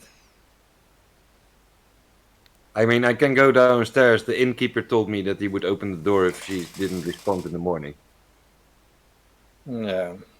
Give me 5 minutes, and Thomas goes to the door, picks out his lock, his thieves' tools, and he starts nudging at the lock. Then make a T-fill check. That's 16 plus. I think it's another 5, 21, or plus 7. I intently observe how Thomas is doing. Regardless, that's enough. Oh, no, sorry. That's plus 4, so that's a 20 in total. Oh, it's only a 20. Okay, but Only it's a still 20. enough, and the door clicks and it's unlocked. Okay. That was amazing.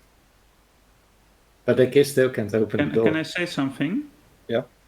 Because I think you're I think I should say it here and not afterwards, because you add twice your proficiency bonus, but you can choose, for example, intelligence or dexterity, depending on what kind of lock it is, to add that as well.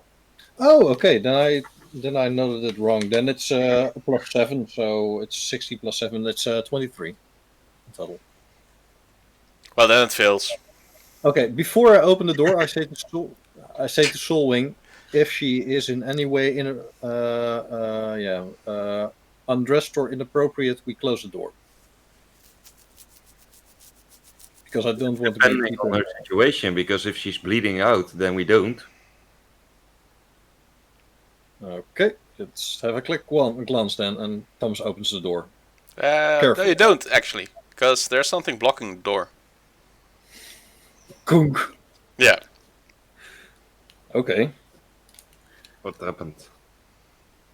It's almost as if the something- door is barricaded from the inside. Yeah, it's something solid, right? It's not bouncing a bit back, so it's not a dead body that we're. No. It's something that you feel that the most of the pressure is against the door handle. Okay. Okay, stand back. I say to Solwing, I step a bit back, and then I transfer myself into my other character from D&D and run at the door. Okay. And that's for insiders. Yeah, you wolf guard the door. Make an athletics check. 12 plus 2, so that's... Is that plus 2? Yeah, 12 plus 2, so that's 14. 14. Well, at least you hit the door, but it doesn't give way.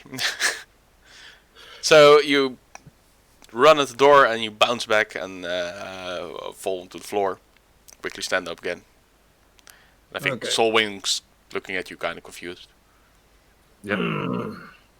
Is there a creak below the door, or is it shut tight? Yeah, that's a small crack. Okay, so I say, wait a second. Walk back to my room. Walk back, and I take 2 long pencil shards, and I just try to feel if there's something that I can. I remember how the door handle is, and I try to feel if there's something, and if I can just swoop it aside. Like if you have the broom handle like this, I try to wiggle it out of the door handle. Yeah, but that's So not what's happening on the other side. That's No. No, but that's what I expect to be happening. Yeah, okay, but no. It's no, and it's more than likely a chair that's put up against the door handle. Okay. We could try to enter the room via a window. That's easy if it's open. Or We can always otherwise, try. okay, let's try. Okay, I go back to my room, open my window, and then look if I can walk outside on something, a gutter or.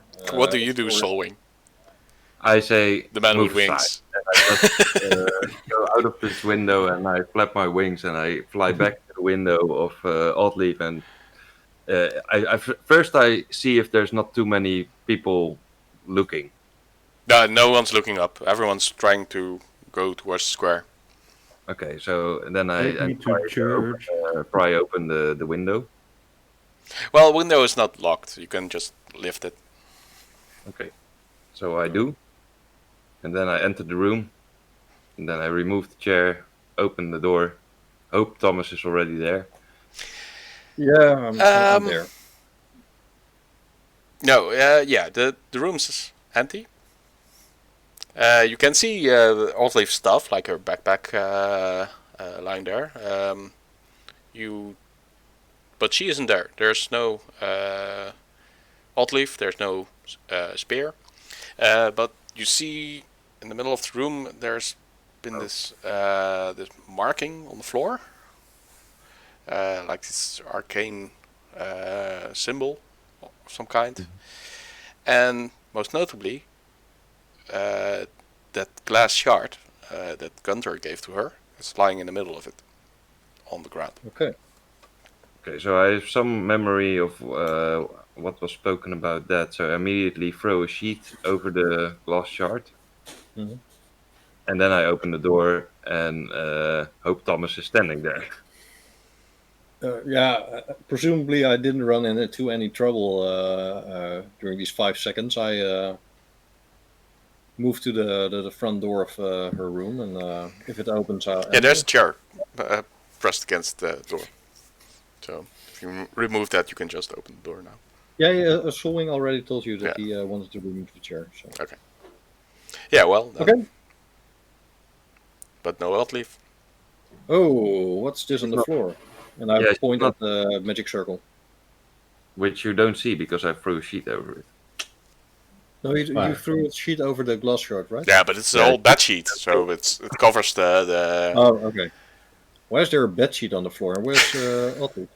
I saw the piece of glass lying there in some kind of weird magical sign or something, and Oddleif is missing. Oh, that's not good. No, it's not. So I decided to throw the sheet over it. Okay. Might be dangerous. Meanwhile, Sorry. you want to do something? One more thing? Thomas wants to inspect the room and see if he can find anything else out of place or any hints to her whereabouts. If Make an there's a investigation sign of check. struggle or- 8.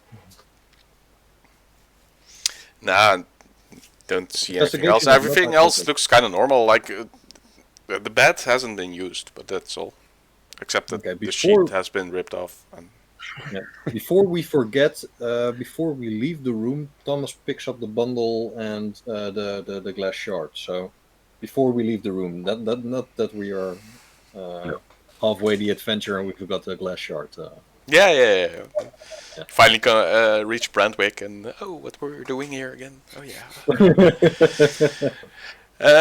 Carrying something. Meanwhile, the group leaves the church and you make a path through the crowd and you want to return to the inn, you said? Yep. Well, that takes a while and there's a lot of shouting. Like, give us our blessing. You get the feeling that Oddleif wants to get out of there as fast as possible, but she also wants to talk to these people and tell them stuff. Okay. She walks with you, but she's clearly in some sort of shock and indecision state Well, of indecision. as kind of a rock star, you move through the crowd. You have these two large bodyguards beside you. If Bowin starts to sing and no, but no, but you move. You progress through the crowd. It's mostly Gunther leading the way, actually, and Gunther says something like, let's discuss this further in the inn before we take any more action, Oddleif. I think you've been through a lot. Yeah, people start to follow you, though. As in, the pathway clears behind you, and then they keep the same distance, but they follow you all the way. This might be a problem. Well, we just move towards the inn as fast as possible. And I Gunther, just follow. Gunther shouts to Bowin, could you lead the way to the inn? I'm trying to protect Oddleif, and he's not trying to make them. He's not trying. He's trying to hide the fact that he doesn't know the way back to the inn. I'm already straight doing ahead. it. You're doing a It's great straight job, ahead. Gunther. You're doing a And I simply nudge everyone with the Mage Hand spell, so that the gap in the masses of people lead a path straight towards the inn. You can see. I'm looking really confused. There's tears forming in Oddleif's eyes as well, while we're walking. Well, at some point, you reach the inn. Are the others downstairs already? I think we will go downstairs and see what all the fuss is about. Solwing? Yeah. That's because did Gunther leave as well? Yeah, Gunther is now back with Bowin and Oddleif. With Bowin, because Oddleif's not here. Oh, sorry, you're talking really. Sir Gunther left as well. I don't know, as Thomas says. I don't know if they're back again, but I'm hearing a large crowd coming towards the inn, and I don't think that's anything good. So let's go downstairs and see what the fuss is all about. That's good, but I'm getting a little bit annoyed by the fact that we still didn't have breakfast yet. Priorities, man. I reach into my bag and see if I can find anything that resembles food, and I give him a cracker or something and Pocket bacon. Oh, thank you, Thomas. Polly wants a cracker. Polly wants a cracker. Yeah, nice. Just eat this in the meantime. Right. Let's go downstairs.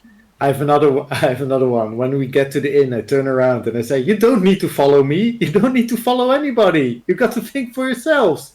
You're all individuals. You're all different." One guy in the crowd goes, "I'm not." Never mind. Yeah. Movie reference. Mm.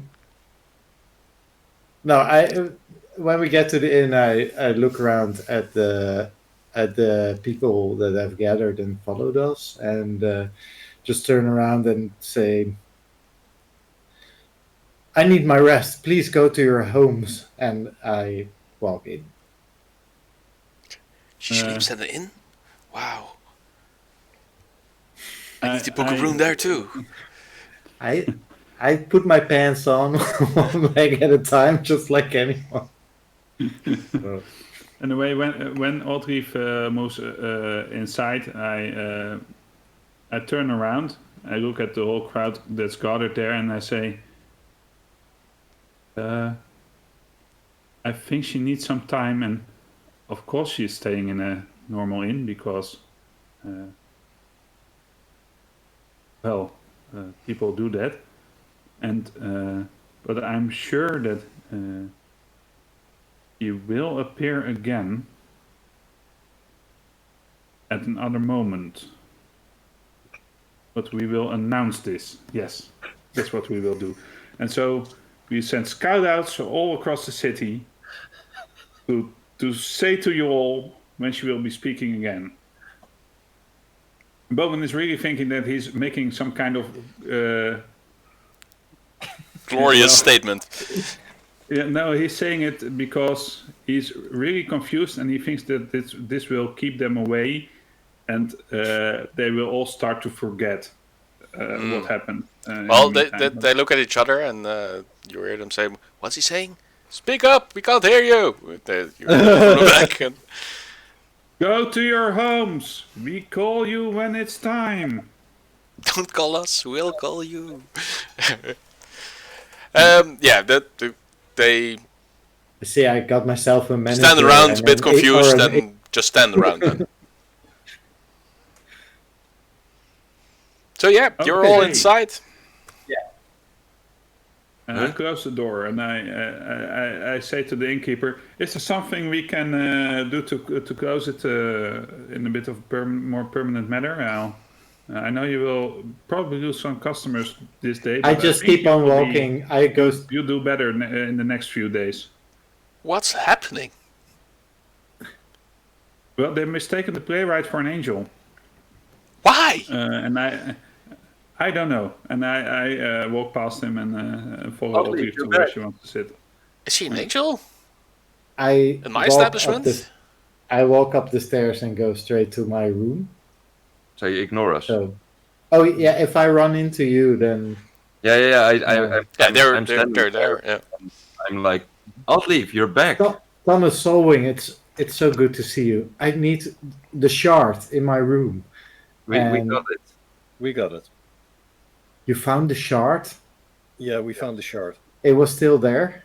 It was still there. Okay.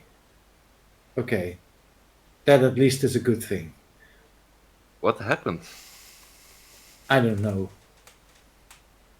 Let's go downstairs.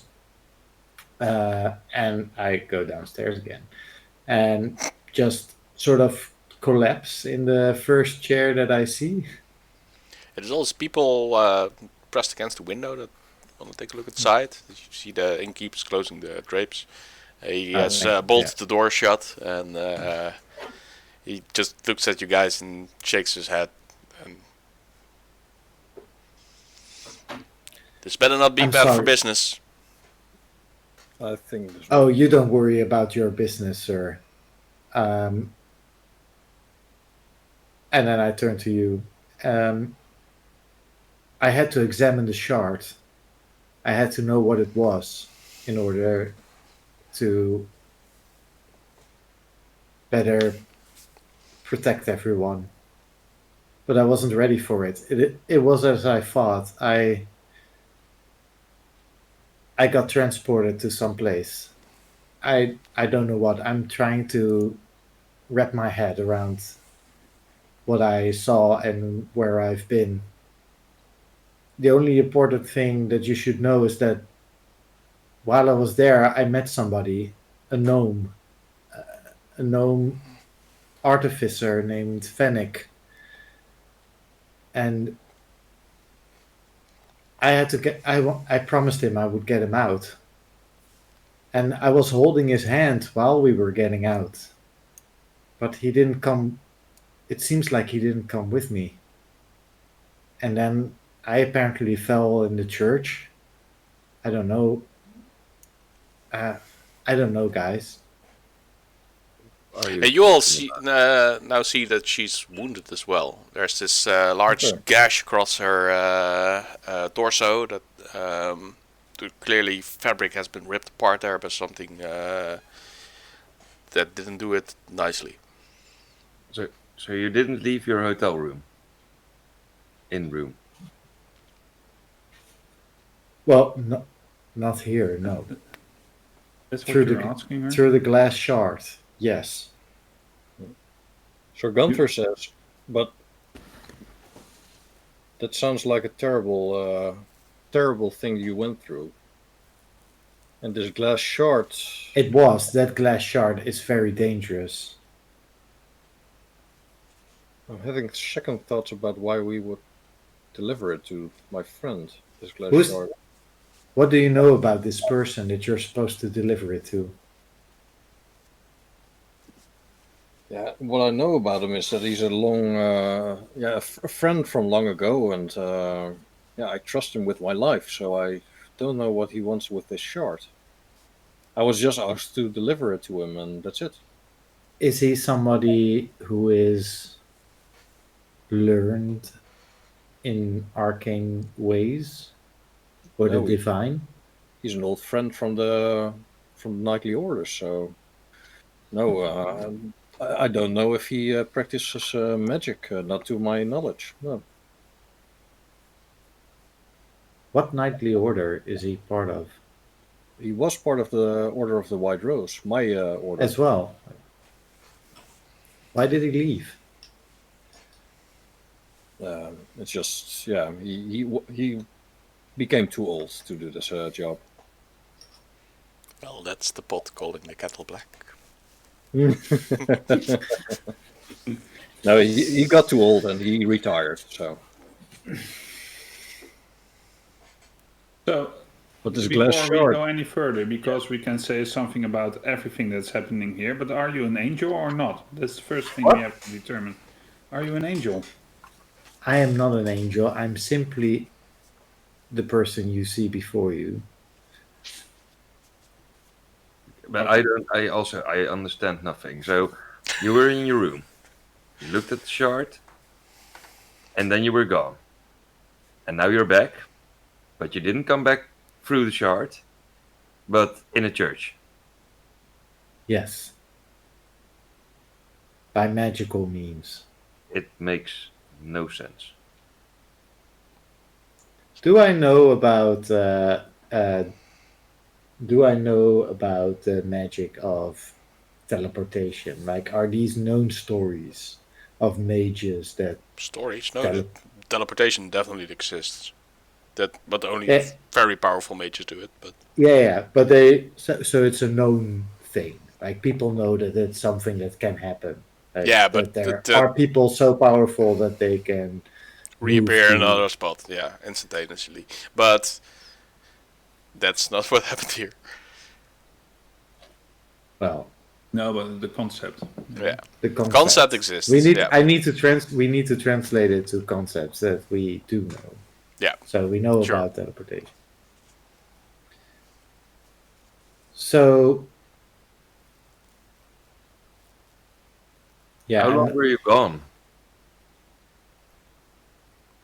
I don't know how long. How long was I gone? Only one night. About a day. Yeah, about a day. So I think about my time there. Checks out. Time seems to align, right? Yeah. Seems to check out. Yeah. Yeah. I was Well, away day and for night that was a time. bit awkward there, so Yeah, I didn't really know when day or night was, but yeah, it seems to align. Yes. And did you get hurt? But this Fennec that was with me, he has spent a lot of time there. Okay. And how long was it? 2 weeks? 2 hours? 2 months? no, I know Inside probably joke, sorry. how long it is. Yeah. Yeah. Which you'll all be able to see later on. Yeah, more on that later. Yeah, but I actually know, right, how long he's been away. Yeah, somewhat.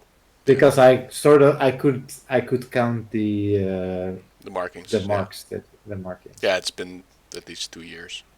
Yeah, that's what I surmised then. Yeah, we need to find a way to get this Fennec out then, Gunther says. But out of where? Out of the glass? Also, I'm not sure if you realize this, Oddleif, but the wound across your chest, you didn't have that. No, I know. I No, wasn't okay. wounded. Did you get hurt there? No, I didn't get hurt there. Fennec got hurt there. I was holding his hand. He was stabbed through the chest by some creature while Like- we traveled back here, and I kept holding on to his hand because I really wanted to. I promised him I would get him out. I promised him. But you are hurt. Well, yeah. When did that happen? Where did that happen?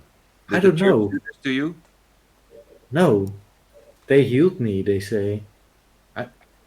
I can I look at the bandages like underneath? Is the wound closed or?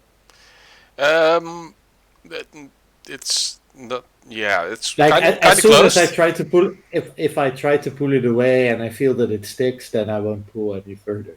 Okay, I then would- then but I then you won't pull any further because it kind of Yeah, sticks, okay, and okay. you see Yeah, some okay. blood, coming through the bandages. Yeah, sure. So even with divine magic, pretty powerful divine magic actually, they weren't able to cure you fully.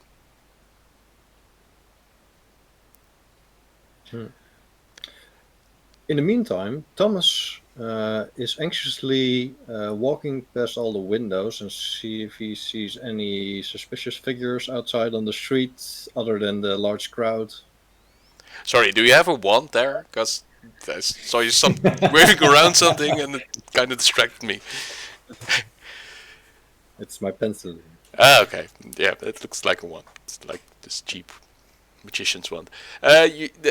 Sorry, I completely blanked out on the question there. Sorry. I won't move a muscle as I say this. Thomas walks past all the windows anxiously and looks outside to see if he sees any shady characters that might be coming for them Well, through the cloud. as you move the drapes, there's this whole crowd pressed up against the windows, trying to get a glimpse of what's inside. You see some people on the street just sitting down and making camp or something, or there's a huge crowd in front of the inn. So even the shadiest of shady characters would have great trouble of entering the inn right now. Okay. All eyes on you. Yeah, Thomas does move upstairs during the conversation, not wanting to look like an asshole, but he walks upstairs and tries to peek out of the windows from his room and from Oddleif's room just to see if that he sees anything, any people that he should be worried about.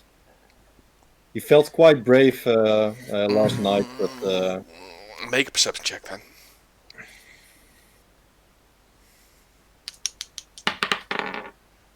that's a 7.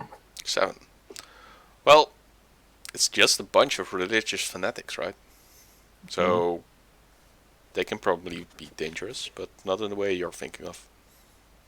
Okay. I turned to Gun. In the meantime, I turned to Gunther. Can I talk to you alone for a moment in private? Wait. Oh. Bowin. Talk to him alone. Yes, I if you wouldn't mind. No, I don't really mind you talking to him alone, but what I do not understand about this situation, that we had this whole discussion in the previous town about giving a shard of glass to someone, and then all of this happens and Gunther doesn't even seem to be upset. I know by now that for some reason you seem to think that I make some really strange comments about honesty and everything, but I am having a really, really big difficulty comprehending what's happening here. Why are we all at the same time so relaxed and stressed out? And why? That's Why exactly aren't we that. mad?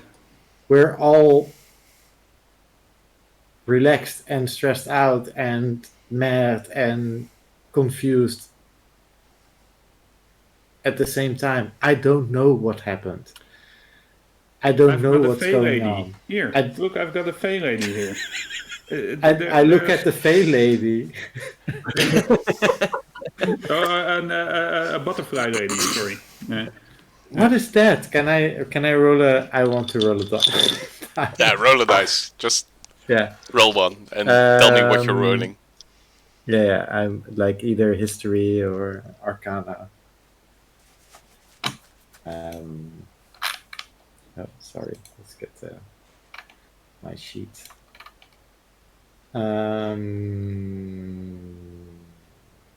Yeah, I'm taking history.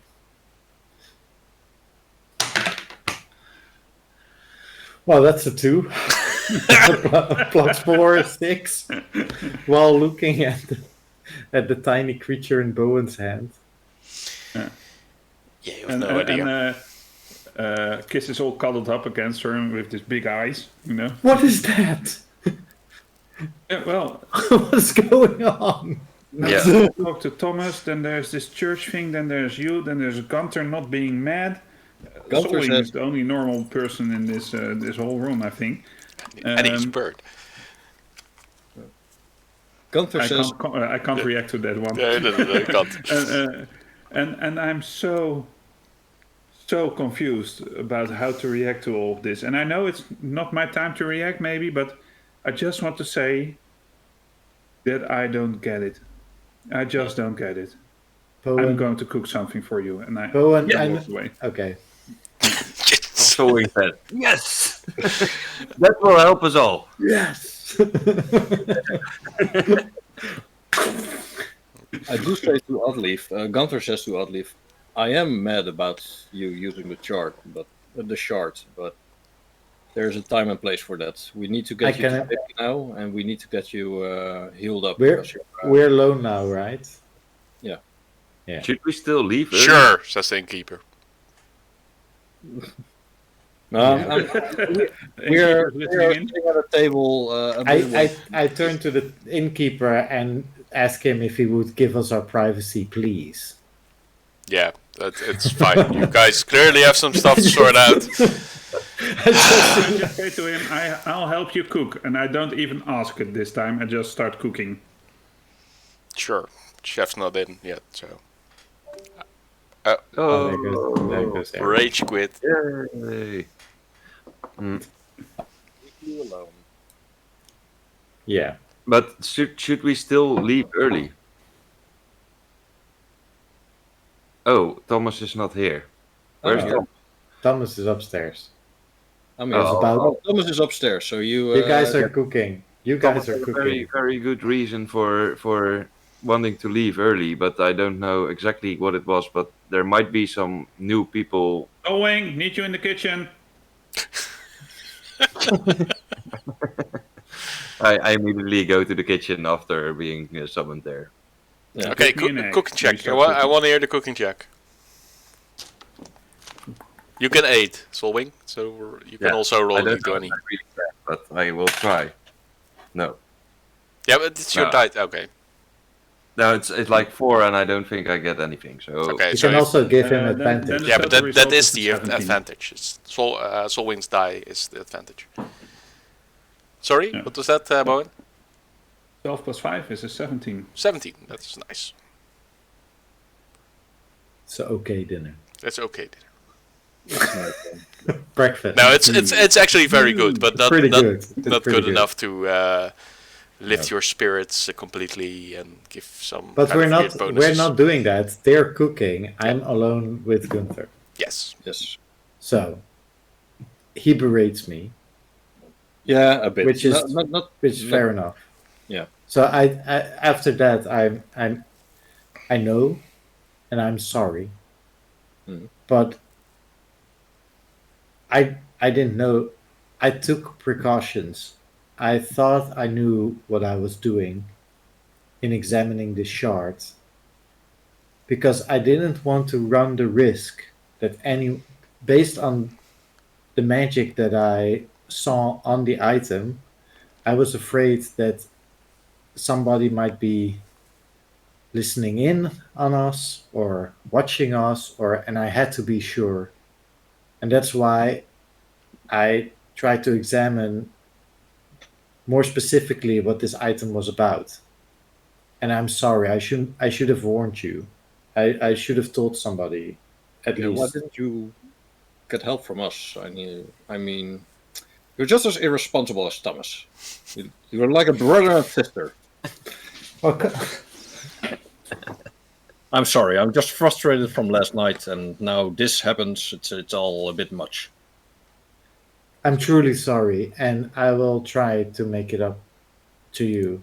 But for now, we have a large crowd of people outside. What should I tell them? I don't know what to tell them.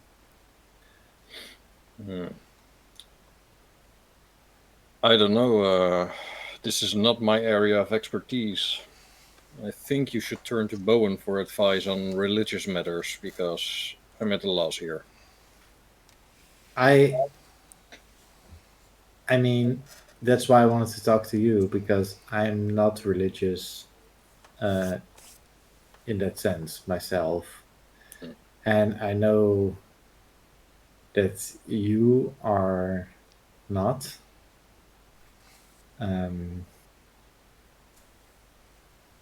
I don't know what to do with this situation. I can't tell you what to do. The only thing I can tell you is face it head on. I just keep thinking about a whole crowd of people listening to my words and me having the power to tell them something that could make a difference for something. And I just can't figure out what to tell them. You can tell them that you will tell them something in the future. You need time to clear up your mind, and I don't know. This religious stuff isn't just my forte. I always face my problems head on and just go for it. This is something way out of my league. Well, maybe I should talk to Bowen then. Just ask if he has any idea. Just be careful with him, because I know. You don't want Bowen to believe that you are an angel, but you don't want him to believe that you are lying to him or misleading him. So it's very thin ice with Bowen. I don't know myself what to believe at this point. I mean, I know that I've always been different. Back on the island where I come from, they called me Nero-touched. Nero-touched? Nero. Yeah, ring a bell? The Nero it's pronounced are Nero. The Nero are the sea folk that live on the water. Okay. Near my island. Do the sea folk have wings? No, they do not. But my yellow eyes always struck people as weird. Okay. But this is clearly not sea folk, because wings sounds more like an angel. And the blue hair. And you never experienced anything like this before? No.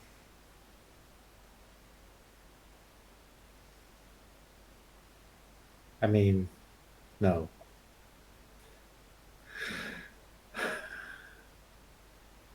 We could, and I dread to say this, but we could ask Sister. Oh, I forgot her name. Shit. Oh. The not the Paladin orders, but you mean the Templar? The Templar. We could ask the Templar for any advice on this, but they might as well brand you a heretic and burn you at the stake if you answer them wrong. So yes, I have no interest in Such prejudice. I have to admit that I'm quite surprised at how our last meeting with them turned out, because I fully expected them to burn us at a stake. Yeah.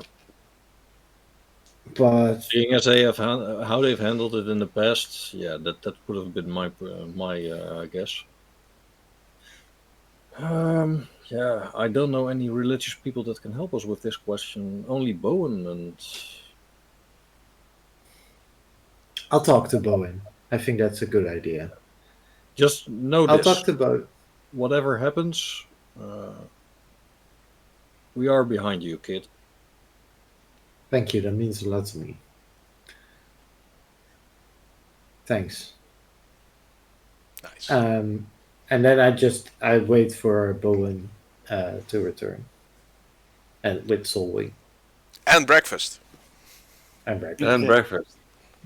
Yeah, so Boeing comes out with 8 plates, gives one to the innkeeper. There's a small one aside for if the lady wakes up.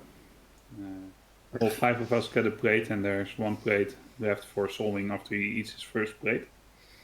And sits down silently and stares a bit from below his brow to the others of the table and says amen. And starts eating. I just nod and start eating as well. And then I look over at. You're still carrying the bundle, right, across your chest. This owl sticking out of it. Where? What happened to you guys? What is that? What? Where did you find her? That's Kiss's friend. Kisses friend. You might have missed what we I went know. through.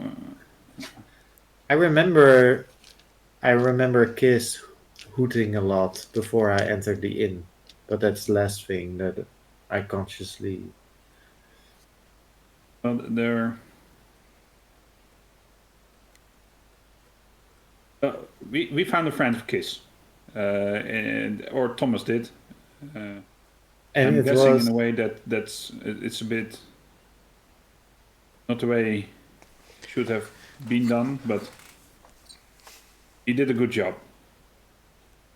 She was probably kidnapped. Yeah, probably. okay. I'm filling Yeah. in the gaps with. You've spoken with her. No, she's not woken up yet. Oh no, she's in bad shape, but I'm taking care of her. Good. It's a mystery to me as well. With everything going on outside, I think it's wise not to let people see her. I think so too. Thomas is coming down the stairs right now, and he says, I don't want to break this up or anything, but we really need to leave this town right now. I actually agree with you, probably for different reasons. I have a good plan. Solwing, Oddleif, do you have any spare clothes? I look down at the tattered and rough clothing that I have on at this time, and then, yeah, I do have spare clothing, but I will be needing those. Yeah. But you can have these then. If you can change into your spare clothes, Solwing, if you are up to it, we can clothe you in Oddleif's clothes. You fly out of the window. And I shout very loudly, "The angel! She has left!" And see what the crowd does. What? Chef's kiss. Oh, Chef's kisses. Chef's kisses. That's amazing. That might be our best option to get out of here. Bowen stands up, smashes his fist on the table, and says, "What? You want to make religious mockery after we've just gone through such a Strange experience. Truly. But there's an easier solution, right? Wait. I point at the bundle at Bowen's chest, and I say, "You owe me this one."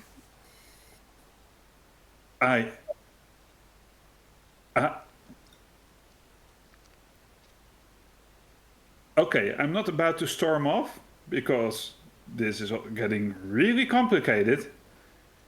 Okay, I want to tell you guys one thing. If I'm going to wear that breastplate, I'm not going to fly out of there. You're not going to wear the breastplate. No, just the clothing. You can have the cloak and my under It doesn't make any sense. shirt and pants. And Thomas says, I can give her my spare clothes. She can cover her hair so that she doesn't stand out in the crowd, and we just leave. But wait, Bowen. I wanted to talk to you before. I know this is all very confusing for you and for me and for everyone, and I think I need your advice before we can make any decisions on anything. Well, what do you need my advice on? Sorry. We have an entire crowd of people here waiting for something, waiting for me to tell them something, and I don't know what. What should I tell them?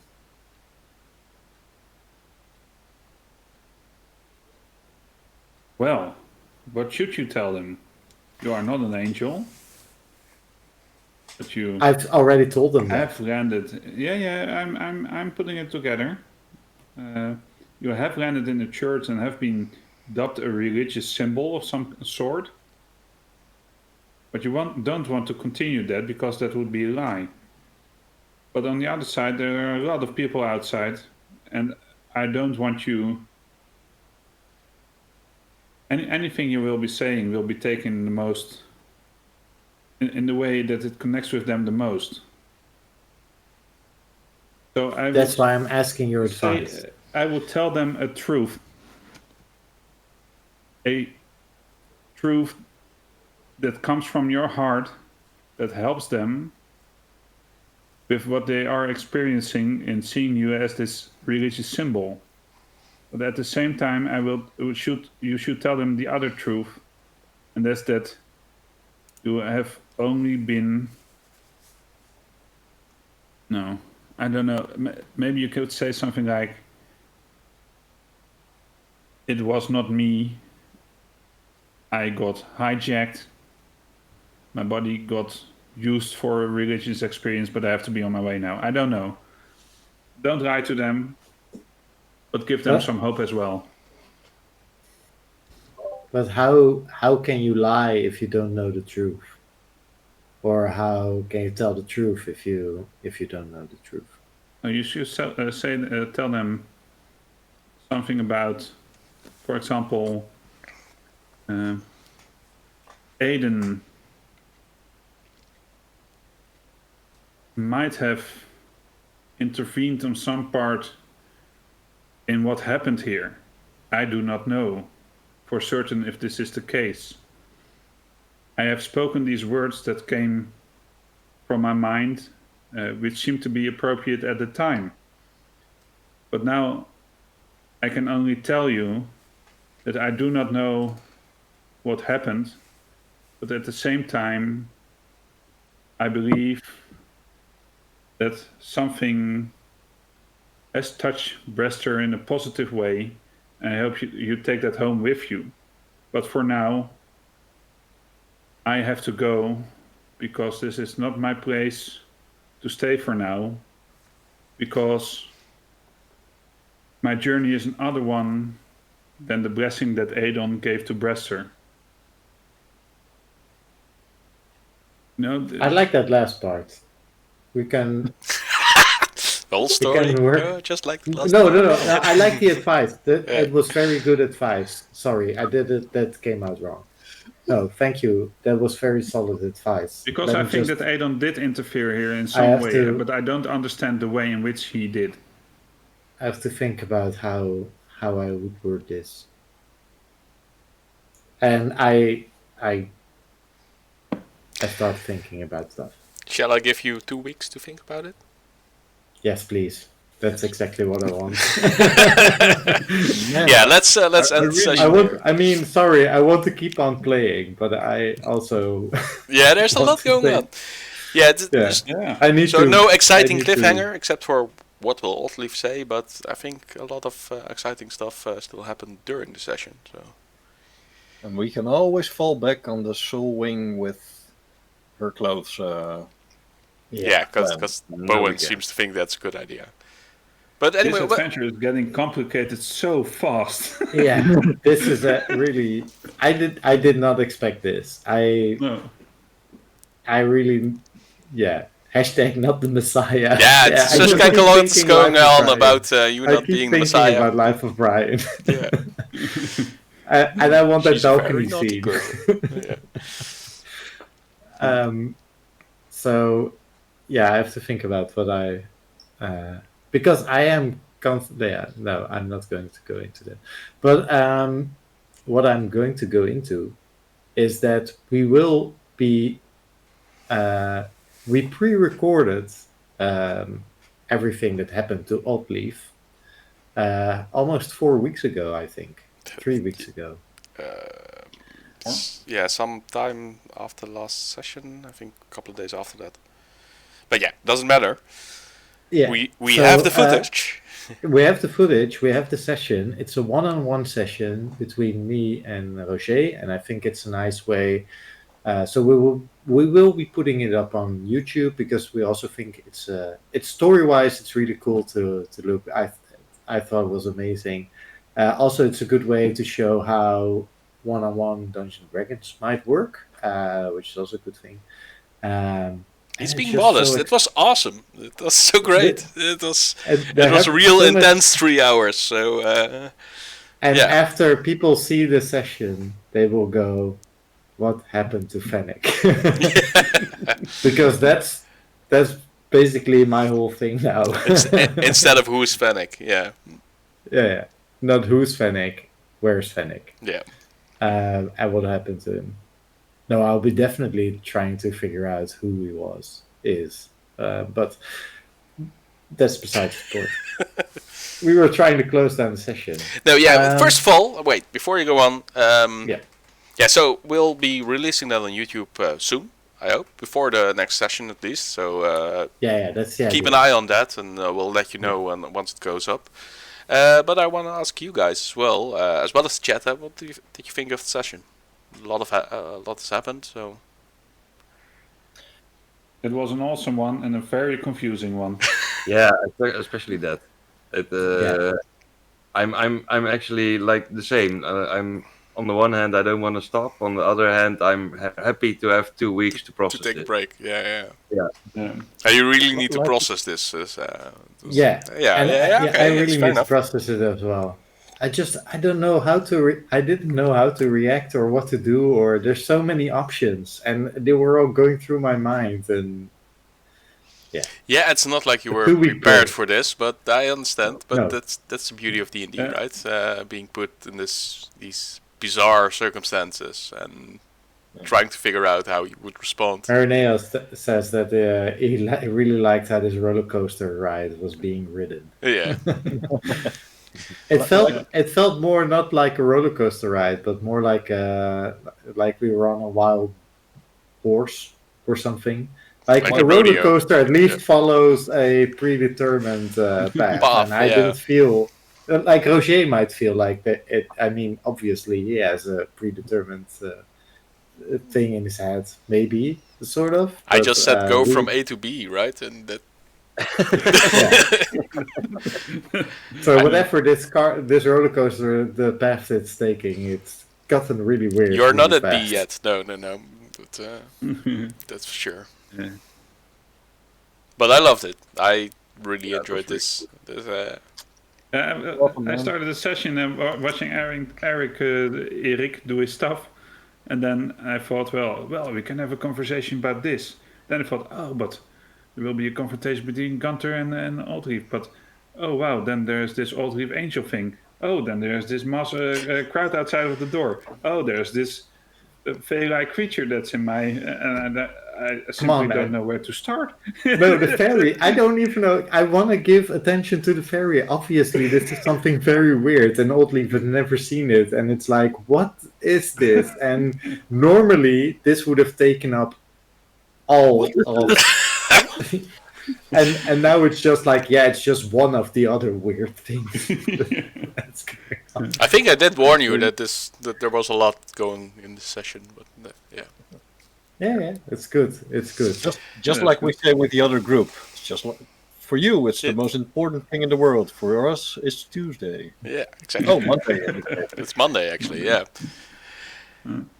Yeah, anyway, the blast. Yeah. Awesome, man. And, yeah, any closing remarks from you guys?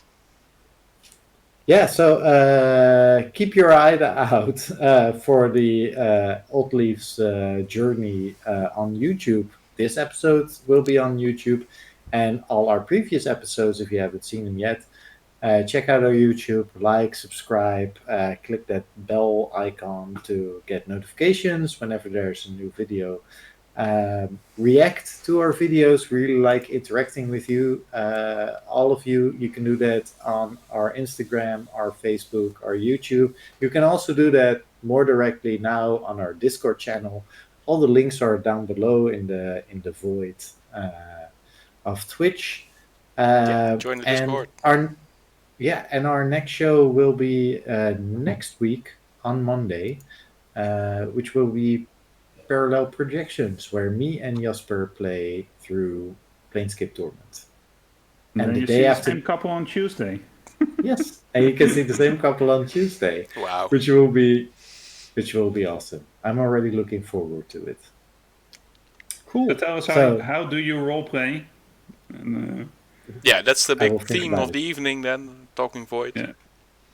Send in your questions for the characters, the players, and everything. And, yeah, send in your questions for our Talking Void episode. Yeah, supply conscriptment, says Sir Skank a lot. And, that sums it all up. Supply conscriptment. Yeah. Oh, I like that one. Supply conscriptment. Yeah, it's we should make it twister. A noun, verb. Oh no. Anyway, for chat, thank you very much for watching this episode. We hope you enjoyed it as much as we did. And of course that you will tune in next time for any of our shows. So thanks to the players, and we'll see you guys soon. Thank you to the Game Master, and thank you all for watching us.